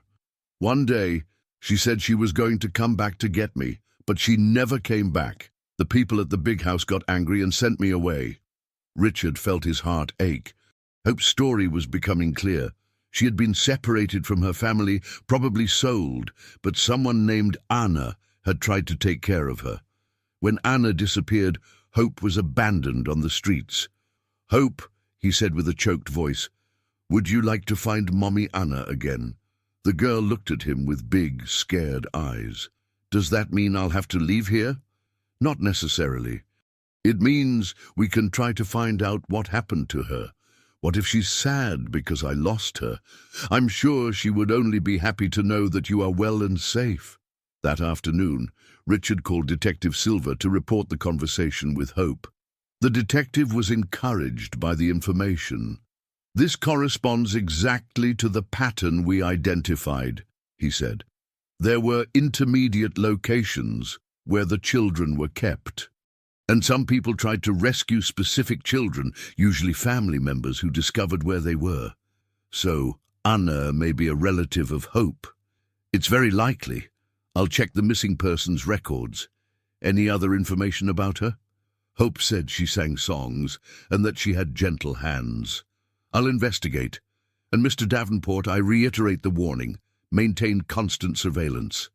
Bethany, knowing that you are talking to Hope about the past, may cause her to act desperately." As if his words were prophetic, that night, Bethany made her move. It was almost 10 o'clock when the phone rang. Richard answered, expecting Detective Silver with news. "Richard," Bethany's voice was controlled, but he could perceive an urgency beneath the calm tone. "Bethany, what do you want?" "I need to talk to you, personally." "About what?" "About the children. About Hope specifically." Richard felt a chill down his spine. "What about Hope?" "I know who she is, Richard. I know where she came from. And I know you're investigating her past." "How do you know that?" "Because I've known her much longer than you imagine." The silence that followed was deafening. Richard signaled to Delilah, who was in the room, to approach the phone. "Bethany, if you know anything about Hope—" "I know everything, Richard. I know who her parents are. I know how she ended up on the streets. I know about Anna. And I can tell you one thing. If the police find out the truth, you're going to lose her." "What truth?" "That Hope isn't just any orphan. She's the daughter of very important people who paid a fortune to get her back. And when they find out where she is—" Richard felt the world spin around him. "You're lying. I'm offering to protect you. But we need to talk face to face." "Where?" "At the old cheese factory on the road to Saint-Jouin, midnight, and come alone, keeping Saint-Jouin to maintain consistency. Bethany, if you don't come, tomorrow morning I'll call Hope's biological parents and tell them where she is. They have the resources to take her from you legally, and you'll never see her again." The line went dead. Bethany had hung up. Delilah, who had listened to the entire conversation, was pale. "She's lying, isn't she?" "I don't know," Richard admitted, "but I can't risk it. You can't go alone to meet her. It's obviously a trap." "What if it isn't? What if she really knows something about Hope that can help us? Or that can destroy our family?" At that moment, Clarice appeared in the room, visibly disturbed. "Sorry to interrupt, but Hope woke up crying. She says she dreamed that someone was going to take her away." Richard looked at the clock. It was 10:30 p.m. If he was going to meet Bethany, he would have to leave soon. "Delilah, can you stay with the children?" "No, you can't go." "I can and I will, but I want you to call Detective Silver if I don't come back by 1 in the morning." "Mr. Davenport," said Clarice, "let me go with you. I know Bethany. I know how she thinks." She said to go alone. "Then she's planning something bad," Delilah insisted. Honest people don't have secret meetings in the middle of the night. Richard knew they were right, but he also knew he wouldn't be able to live with the doubt if he didn't go. If there was any possibility that Bethany was telling the truth about Hope. "I'll take my cell phone with me. Any problem, call the police." As he prepared to leave, Richard went to the children's room. Hope was awake, clutching her rag doll, watching the babies sleep. "Can't you sleep?" he asked softly. "I'm scared," she whispered. "I feel like something bad is going to happen." "Nothing bad is going to happen, I promise." "Uncle Richard, if someone comes to get me, will you fight for me?" The question broke his heart. "Always. No matter who it is, no matter what they say, you are my daughter now. Even if they find out that I have another family. Even then, families don't break up, Hope. They just expand." He kissed her on the forehead and left, not knowing that it could be the last time he would see the girl who had changed his life forever. On the dark road leading to the old cheese factory, Richard couldn't stop thinking about Hope's words. If Bethany was telling the truth, if there really were biological parents looking for her, the battle ahead would be the most difficult of his life. The old cheese factory, on the road to San Juan del Rey, had been abandoned for 5 years, its brick walls covered in ivy and its broken windows reflecting the moonlight. Richard parked his car a safe distance away and walked across the uneven ground, each step echoing in the silent night. Bethany couldn't have chosen a more sinister location. She was waiting for him in what had once been the administrative office, lit only by the light of her cell phone. Even in the dim light, Richard could see that she had changed. She was thinner, her perfectly styled hair now looked unkempt, and there was a tension in her movements that suggested desperation. "You came alone," she said without greeting him. "I expected you to be smart enough for that. Bethany, stop playing games. What do you want?" "To save you from a catastrophe you can't even imagine is coming." "What catastrophe?" Bethany approached him, her footsteps echoing on the damp concrete. "Hope isn't who you think she is. She's not an ordinary orphan abandoned on the streets." "Then who is she?" "She's Ana Luisa Mendonça, daughter of Roberto and Carmen Mendonça from Belo Horizonte. Roberto owns one of the largest supermarket chains in the state. Carmen is a judge on the Court of Justice." Richard felt the ground disappear beneath his feet. "That's impossible."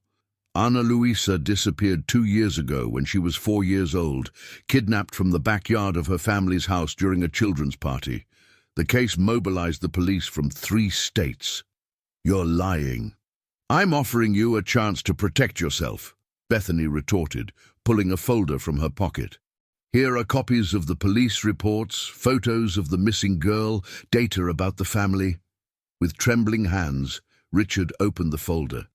The first thing he saw was a photo of a 4-year-old girl, brown hair, large eyes, a shy smile. It was undeniably Hope, just 2 years younger. "How did you get this?" "Because I know who kidnapped her," Bethany said coldly. "And I know how she ended up in the operation you're investigating." "Was it you?" "Not directly. But when I found out she was available in the network, I recognized her immediately, a child from a rich family lost in the system. Richard continued to flip through the documents. There were newspaper articles about the disappearance, reward offers, photos of the desperate parents in press conferences. Anna was her nanny's name, Bethany continued. Anna Santos, a 19-year-old who had worked for the family for 2 years. On the day of the kidnapping, Anna disappeared along with the girl. So Anna didn't disappear. She saved hope. Anna was naive, passionate, easily manipulated. Her boyfriend, a petty criminal named Julio, convinced her that they were saving the girl from a rich, cold family, that they were going to raise Ana Luisa as their own daughter. And what happened?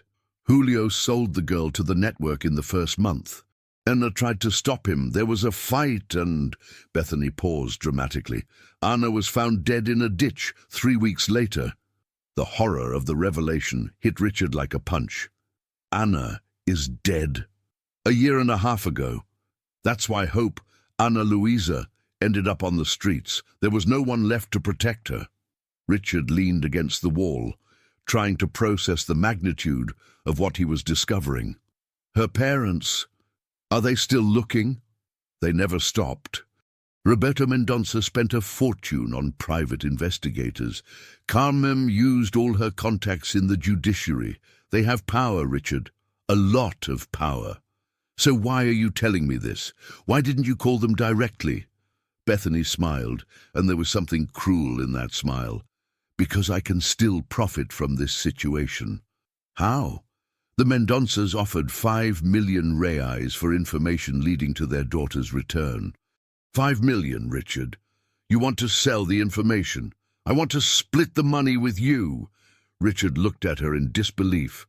Have you gone crazy? Hope is a child, not an investment. Hope is Ana Luisa Mendonça, and she has a family that loves her desperately.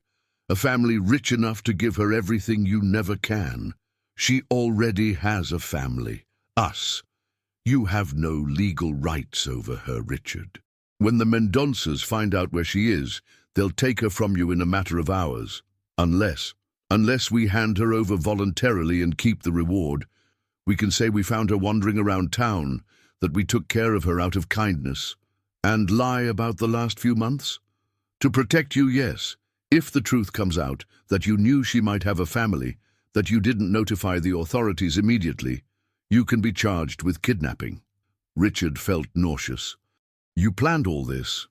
I planned to survive. The police investigation is getting close to me, Richard. I need money to disappear. And you're willing to destroy a child to get it? I'm willing to return a child to her real family and benefit from their gratitude. Richard put the documents back in the folder and stared at Bethany. You're right about one thing. Hope deserves to be with her real family. So you agree. I agree that I'm going to tell Roberto and Carmen Mendonça the truth. I'm going to call them tomorrow and explain everything that happened. Richard, don't be an idiot. If you tell them that I took care of their daughter with love, that she found a family that loves her, that she was happy with us, that you hid her when you could have returned her sooner. We didn't know who she was. And you know that. Bethany realized she was losing control of the situation. Richard, if you don't do this my way, I'll tell them you knew from the beginning. You're going to lie? I'll do whatever it takes to survive, including destroying an innocent child. Ana Luisa isn't innocent. She saw things, she knows things about the operation. If she starts to remember and tell the wrong people... What wrong people? Bethany realized she had said too much. Nobody. Forget it. Bethany, who else is involved in this? Who are you protecting? Nobody. The Cardoso family, Roberto Mendonça, is someone you know behind all this? The panic in Bethany's eyes confirmed Richard's suspicions. There was a bigger connection there, a network involving powerful people. Richard, you don't understand the danger you're in. There are people who have killed to keep secrets. Ana Santos died because she knew too much. And now you're threatening me. I'm trying to save you. Richard headed for the exit. The only thing I need to be saved from is this conversation. Richard, if you leave here without accepting my proposal, tomorrow I'll tell the Mendonças everything, and I guarantee it will look like you kidnapped their daughter. He stopped at the door and turned around. Do what you want, Bethany, but I'm going to protect Hope. And if I find out you hurt her in any way, or that you're involved in Ana Santos's death, I'm personally going to turn you into the police. You'll regret it. The only regret I have is having been married to you. Richard left the factory and ran to his car, his heart pounding. He needed to get home, needed to protect the children, needed to find a way to deal with the devastating revelation about Hope. All the way back, one question echoed in his mind. How would he tell a 6-year-old girl that she had living parents who were desperately looking for her?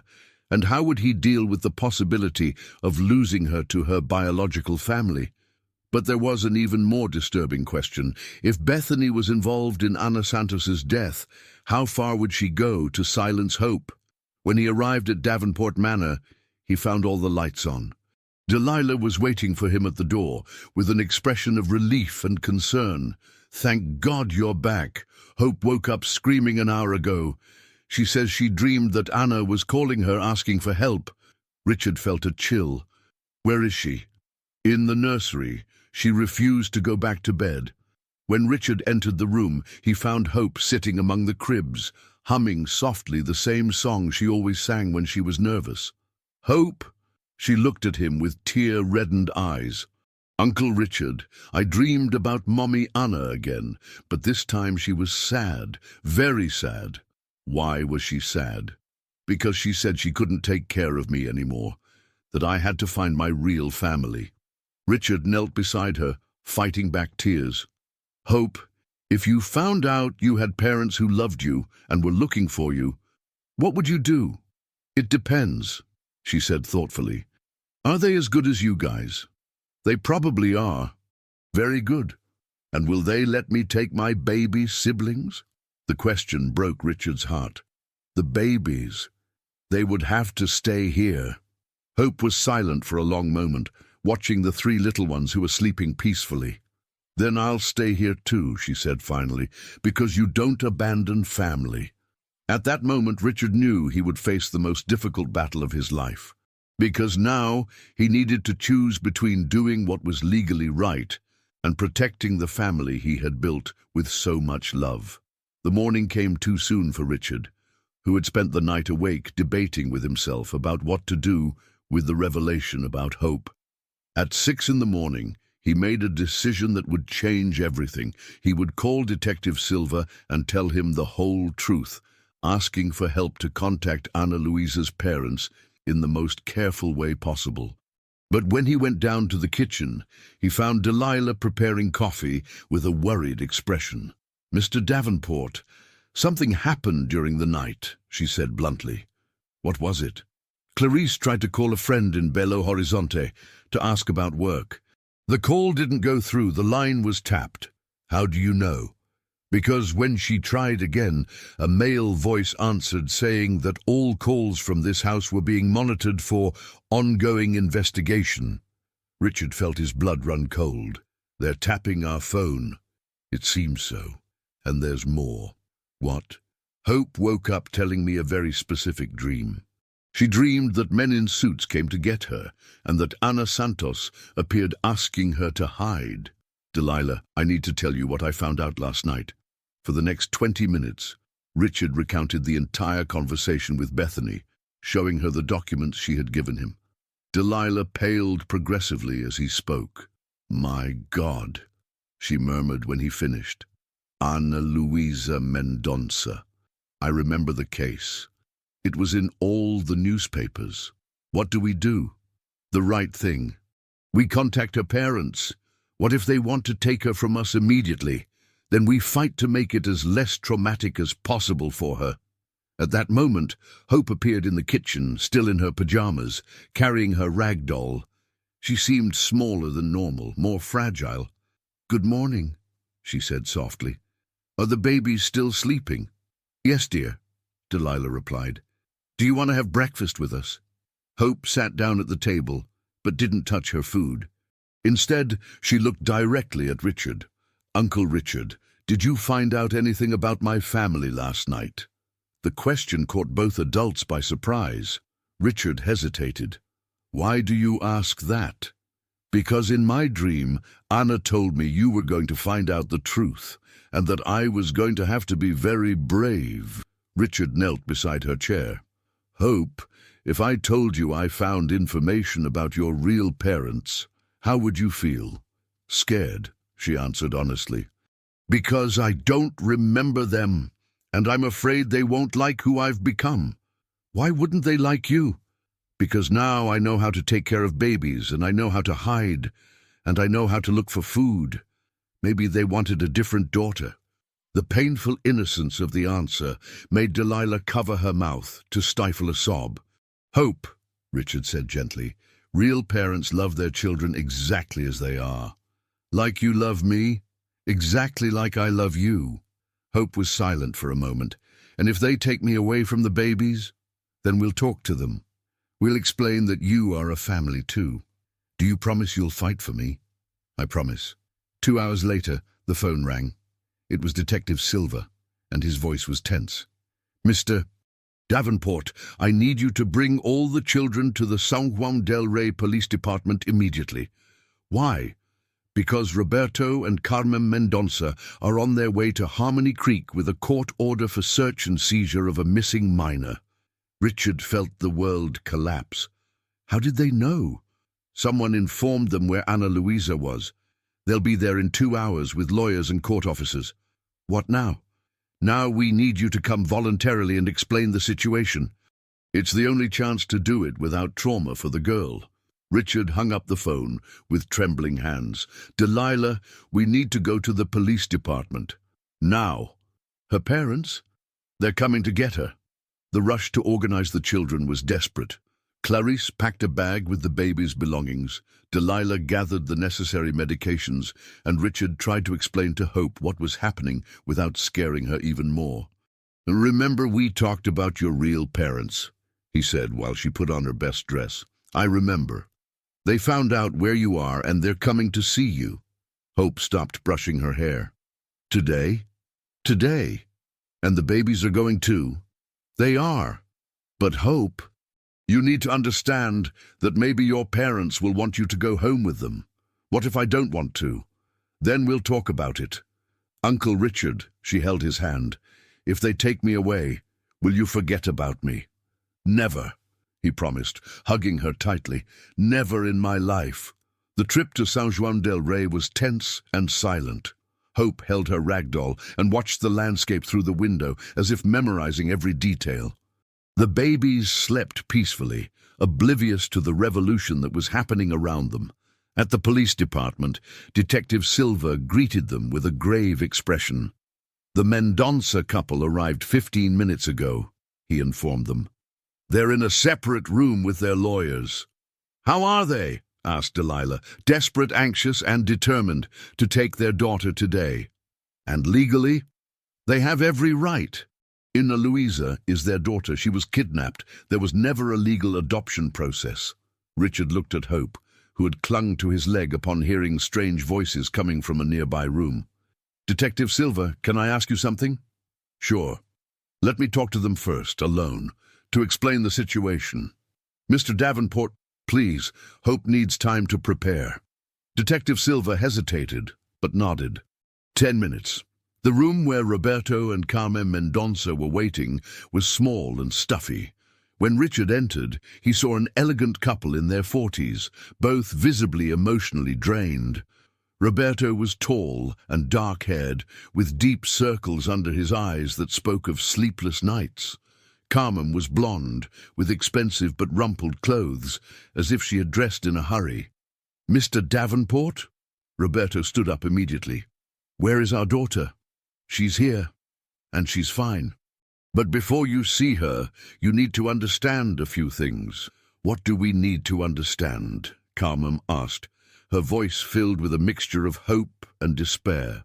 "That she doesn't remember you, that she has formed deep bonds with other children she considers siblings, and that she's scared." Roberto approached him. She suffered? Was she hurt? Not by us, but yes, she suffered before she came to us. What happened to Ana Santos? Carmem asked. The nanny who, according to what we've discovered, Ana tried to protect your daughter, and she was killed for it. The silence that followed was filled with pain. Carmem covered her face with her hands while Roberto clenched his fists.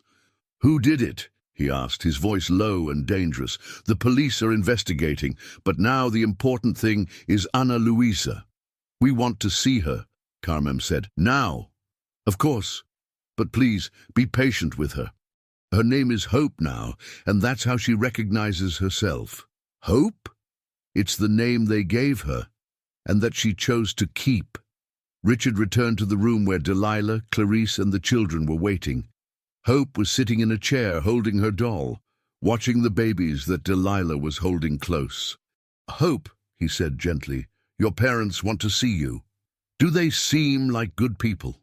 They seem like people who love you very much. What if I don't remember them? That's okay. You're not obligated to remember. What if they don't like who I've become? That's impossible. Hope took a deep breath and stood up. Okay, but I want you to stay with me. Always. When the door opened and Roberto and Carmem saw the daughter they had lost 2 years ago, the emotion was overwhelming.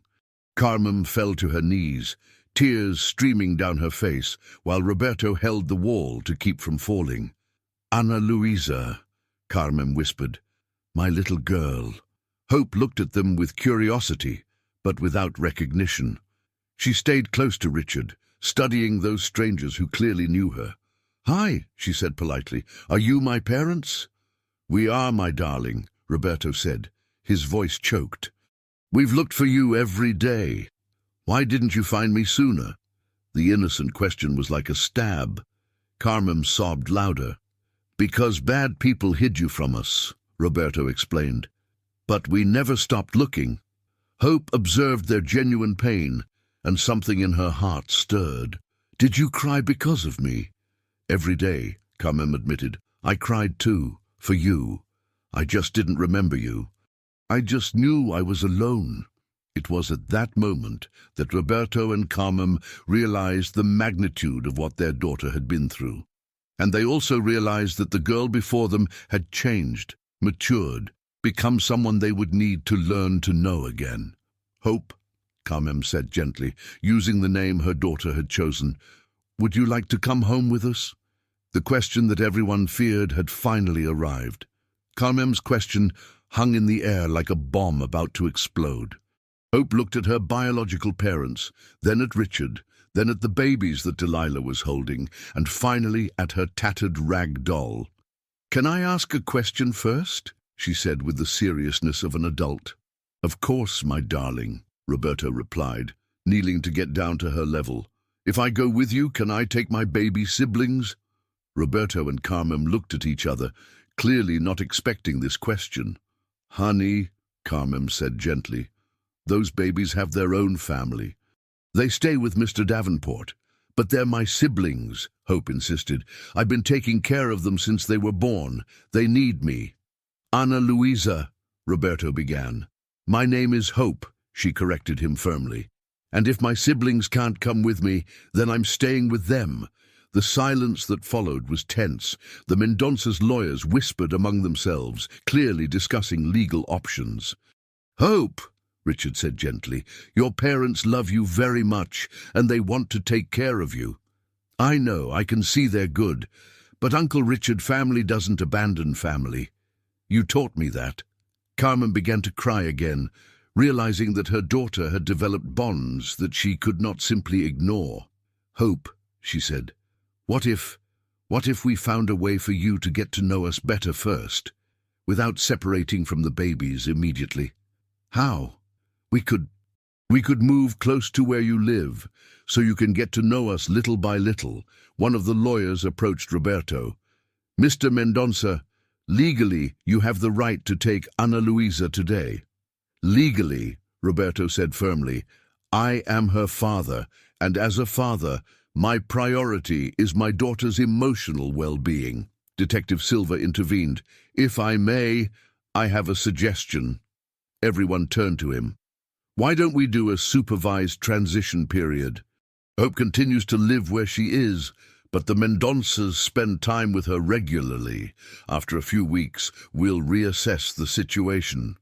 And if she decides to stay where she is? Asked one of the lawyers. Then we will respect her decision, Roberto said, surprising everyone. She's been through enough trauma. I'm not going to force her to go through another one. Carmem looked at her husband in surprise. Roberto, Carmem, look at her. Our daughter has become a brave, determined girl who knows what she wants. If we force a change now, we may lose her forever. Hope watched the whole discussion attentively, clearly evaluating the personalities of the adults around her. Mr. Roberto, she said suddenly, can I ask you another question? As many as you want. Why do you want to take me to your house if you don't even know if I'll like it there? The question caught Roberto off guard. Because you're our daughter, and we've missed you every day. But I've changed. I'm not the little girl you lost anymore. We know that. Then how do you know you'll like who I've become? Roberto smiled for the first time since entering the police department. Because we already like you. Just seeing how you take care of these babies, how you worry about them, we know you've become an amazing person.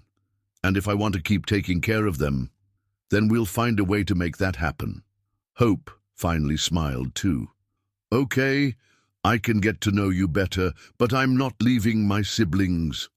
Okay, Carmem agreed. Let's take it slow. It was at that moment that Clarice, who had remained silent until then, spoke up. Excuse me for interrupting, she said, but there's something you need to know about the babies. What is it? Detective Silva asked. They're not just abandoned babies. They're my children, biological children. The revelation caught the Mendonças by surprise. You're the mother? Carmem asked. I am, and I've made a decision.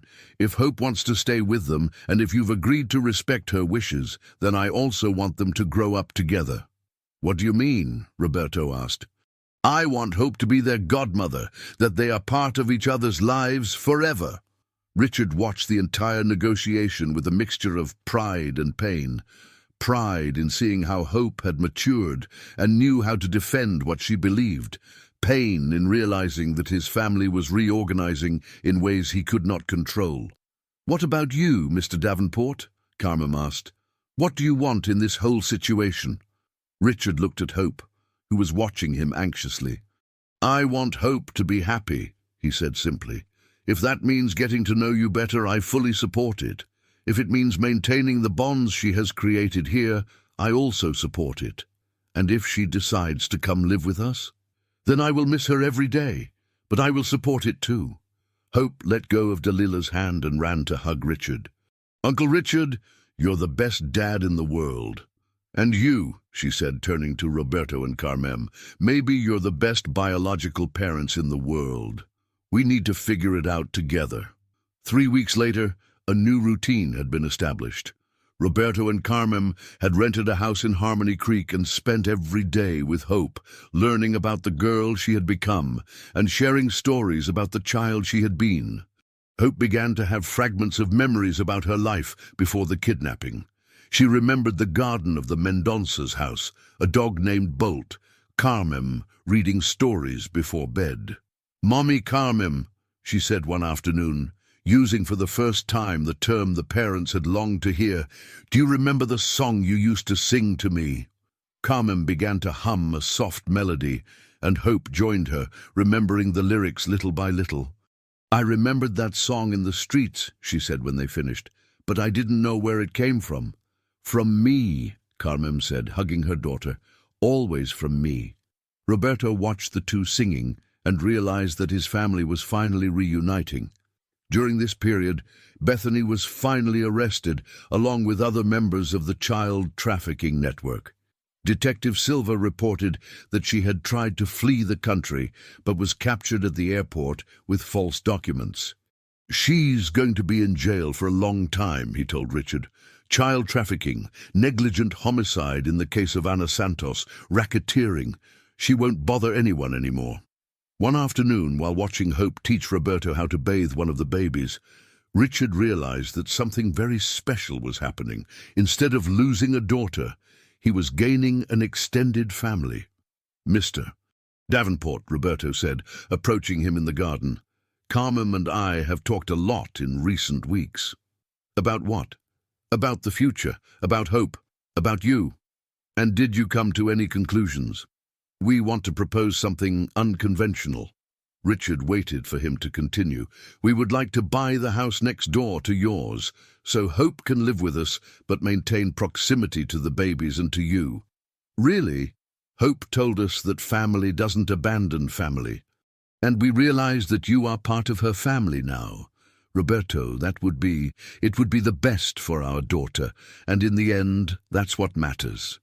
That night during dinner, which now included Roberto and Carmen regularly, Hope made an announcement that surprised everyone.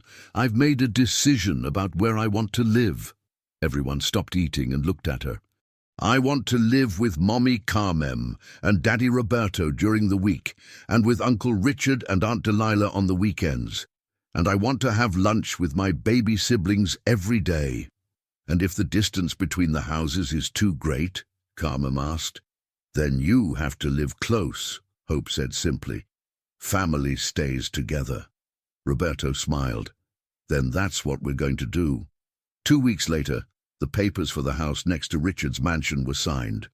The property would be renovated so that Hope would have her own room, but with a direct passage to the garden where the babies played every day.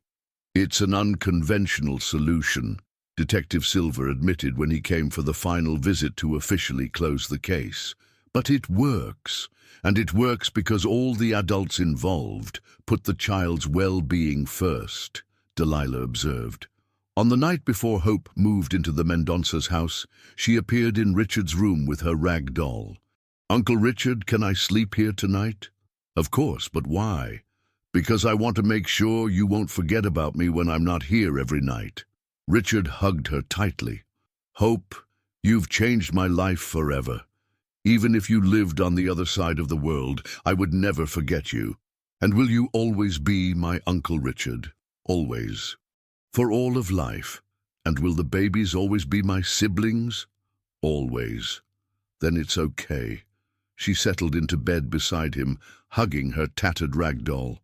"Uncle Richard," she murmured, already sleepy, "I think Ana Santos would be happy to know how it all ended." "Why do you think that?" "Because she saved me so that I could save the babies. And in the end, everyone who loves each other stayed together." Richard smiled in the darkness, realizing that this extraordinary girl had perfectly summarized the journey that everyone had taken together. A journey that began with abandonment and suffering, but ended with love, family, and hope. 6 months later, the small Harmony Creek had become the setting for one of the most unusual families the town had ever known. The Mendonca's house, now completely renovated, was only 50 yards from Richard's mansion, connected by a stone path that Hope had helped design. It was a Saturday morning when Richard woke up to the familiar sound of laughter coming from the garden. Through the window, he saw Hope running after the triplets, who now at 8 months old were already crawling across the grass with surprising speed. Roberto was sitting in a garden chair, laughing at Carmen's attempts to help capture the runaway babies. "Mommy Carmen, you have to be faster," Hope shouted, holding one of the boys in her arms. "They're clever." The scene was so natural, so full of genuine joy, that Richard had difficulty believing that only a year before his life was empty and controlled by appearances. "Mr. Davenport," Delilah appeared beside him with a cup of coffee. "The family reunion is at 10, isn't it?" "It is. Do you think Hope will like the surprise?" "I think it will be the best birthday present she's ever received." That afternoon would be Hope's 7th birthday, or Ana Luisa, as she had decided to be called by her biological parents, keeping hope for everyone else. The party would be at Davenport Manor, but the surprise they had prepared would change everything for her. At 10 o'clock, the whole family was gathered in the living room. Hope sat on the floor among the babies, who now clearly recognized her as their older sister, and squealed with joy whenever they saw her. "Hope," Richard began, "6 months ago, when we discovered who you really were, you taught us something very important." "What was it?" "That family isn't about blood or legal papers. It's about love and choice." "That's right," she agreed, tickling one of the babies.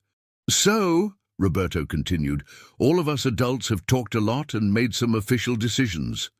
Hope looked around the room with curiosity. "What kind of decisions?" Carmem knelt beside her. "First, Richard and Delilah are officially going to become your godparents, forever." "Really?" Hope's eyes lit up. "Second," Clarice said, "you are officially going to become the godmother of the triplets, with legal rights to always be part of their lives. And third," Richard said, handing her an envelope, "this is yours." Hope opened the envelope carefully. Inside was an official document that she couldn't completely read yet, but she recognized some important words. "It's the deed to the land between the two houses," Roberto explained. "Now it's officially yours, so you'll always have a place that connects your two families. My land, your land. You can build whatever you want there. A playhouse, a special garden, whatever you dream of." Hope was silent for a moment, processing the magnitude of what she was receiving. Then, to everyone's surprise, she began to cry. "Hope, what's wrong?" Delilah asked, concerned. "It's just, I never thought I would have a place that was just mine. On the streets, I always had to leave when they told me to. In the bad house where I used to be, nothing was mine. And now you have a home. In fact, you have 2 homes," Carmem said, hugging her, "and a huge family that loves you," Richard added. "And baby siblings who will grow up knowing that you are the most important sister they have," Clarice said. Hope wiped away her tears and looked at each person in the room. "Can I make a request?" "Anything," Roberto said. "I want to plant a tree on my land. A very big tree where I can climb when I want to think." "What kind of tree?" Richard asked. "A mango tree, like the one in the woods where I found my siblings." "Why a mango tree?" "Because it was under a mango tree that our family began. 2 weeks later, the tree was planted right in the center of Hope's land. It was a sapling, still small, but strong and healthy. Hope had insisted on planting it personally, with the help of all the adults. "When it grows," she said, placing soil around the sapling, "it will provide shade for my siblings to play. And when they get big, they'll bring their children to play here too."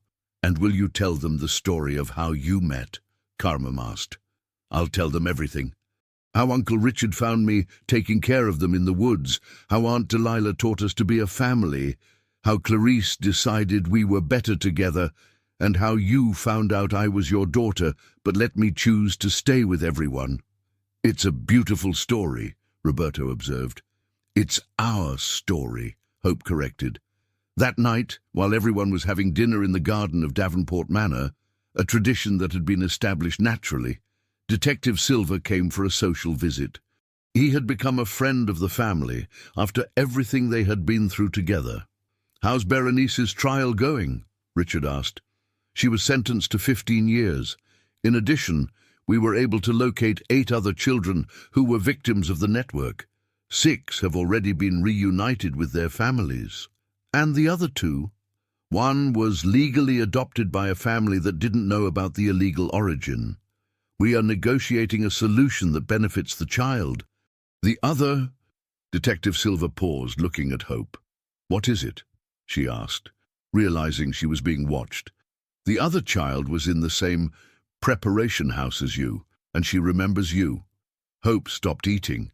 "What's she like?" "Younger than you. She's 5 years old now, black hair, big eyes. Her name is Marina." "Marina!" Hope got up from her chair. "I remember Marina. She cried a lot, and I always shared my food with her.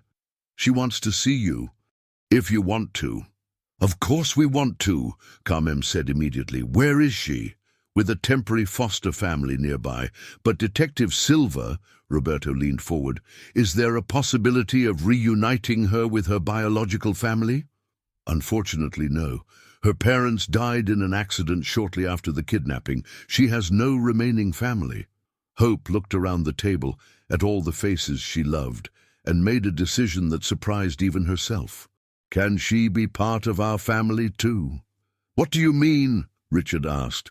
Well, you adopted the babies who weren't yours, she said, pointing to Clarice. You accepted me as your daughter even though I'm not your biological daughter, she said to Richard and Delilah.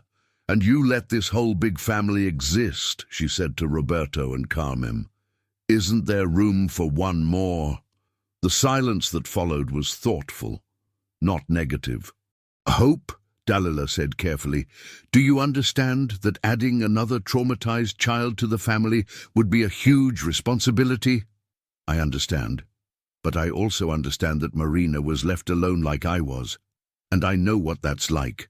And you think you could help her adapt? Carmem asked. I think I know better than anyone how to help a girl who's been through what I've been through. Roberto and Richard looked at each other, both recognizing the wisdom in Hope's words. Detective Silver, Roberto said finally, what would the legal procedures be? It would be an adoption. Any of the families could file the petition. We'll file, Richard said without hesitation. We support it, Roberto added. 3 months later, Marina was living at Davenport Manor with Richard and Delilah, but spent every day playing with Hope and the babies on the land that connected the two houses. She was a shy girl with frequent nightmares, but she blossomed quickly under the care of a family that understood trauma and healing.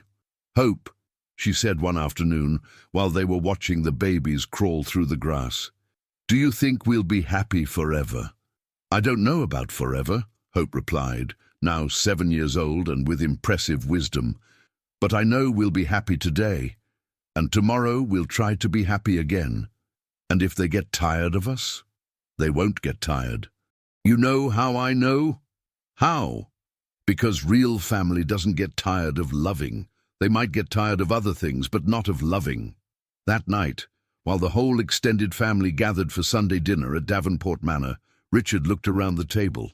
Hope was helping Marina cut her meat. Clarice was feeding one of the triplets. Delilah was talking to Carmem about recipes. Roberto was playing with the other 2 babies.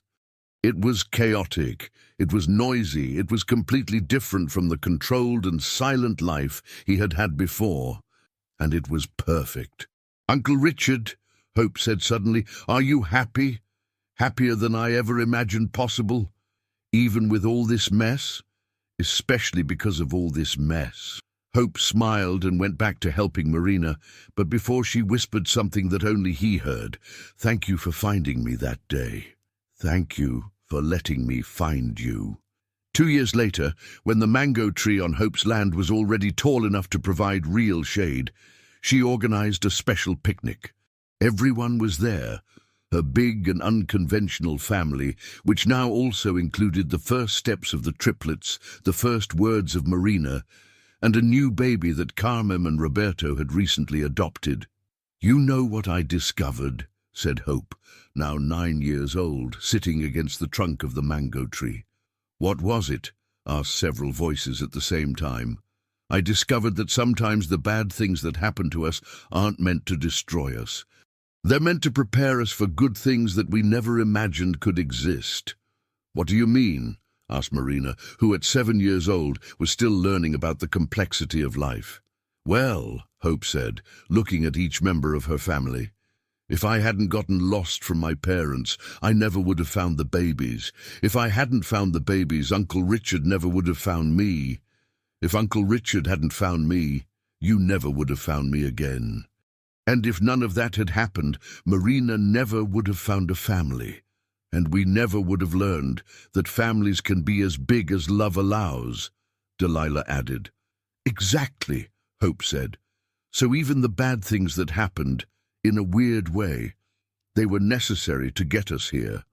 Richard watched his daughter by heart, speaking about resilience and purpose with a depth that few adults achieved, and realized that she had become exactly what her name promised. Hope. Hope that traumas can be healed, that families can be created by choice, that love is stronger than any adversity. And as he watched that impossible and perfect family gathered under the shade of the mango tree, Richard knew that the dirty and scared girl he had found protecting 3 babies in the woods had saved much more than the lives of those children. She had saved them all, and shown that sometimes the most beautiful stories begin in the most unlikely places, with the most unexpected people, and grow until they become something that no one could have planned, but that everyone always knew they were destined to live.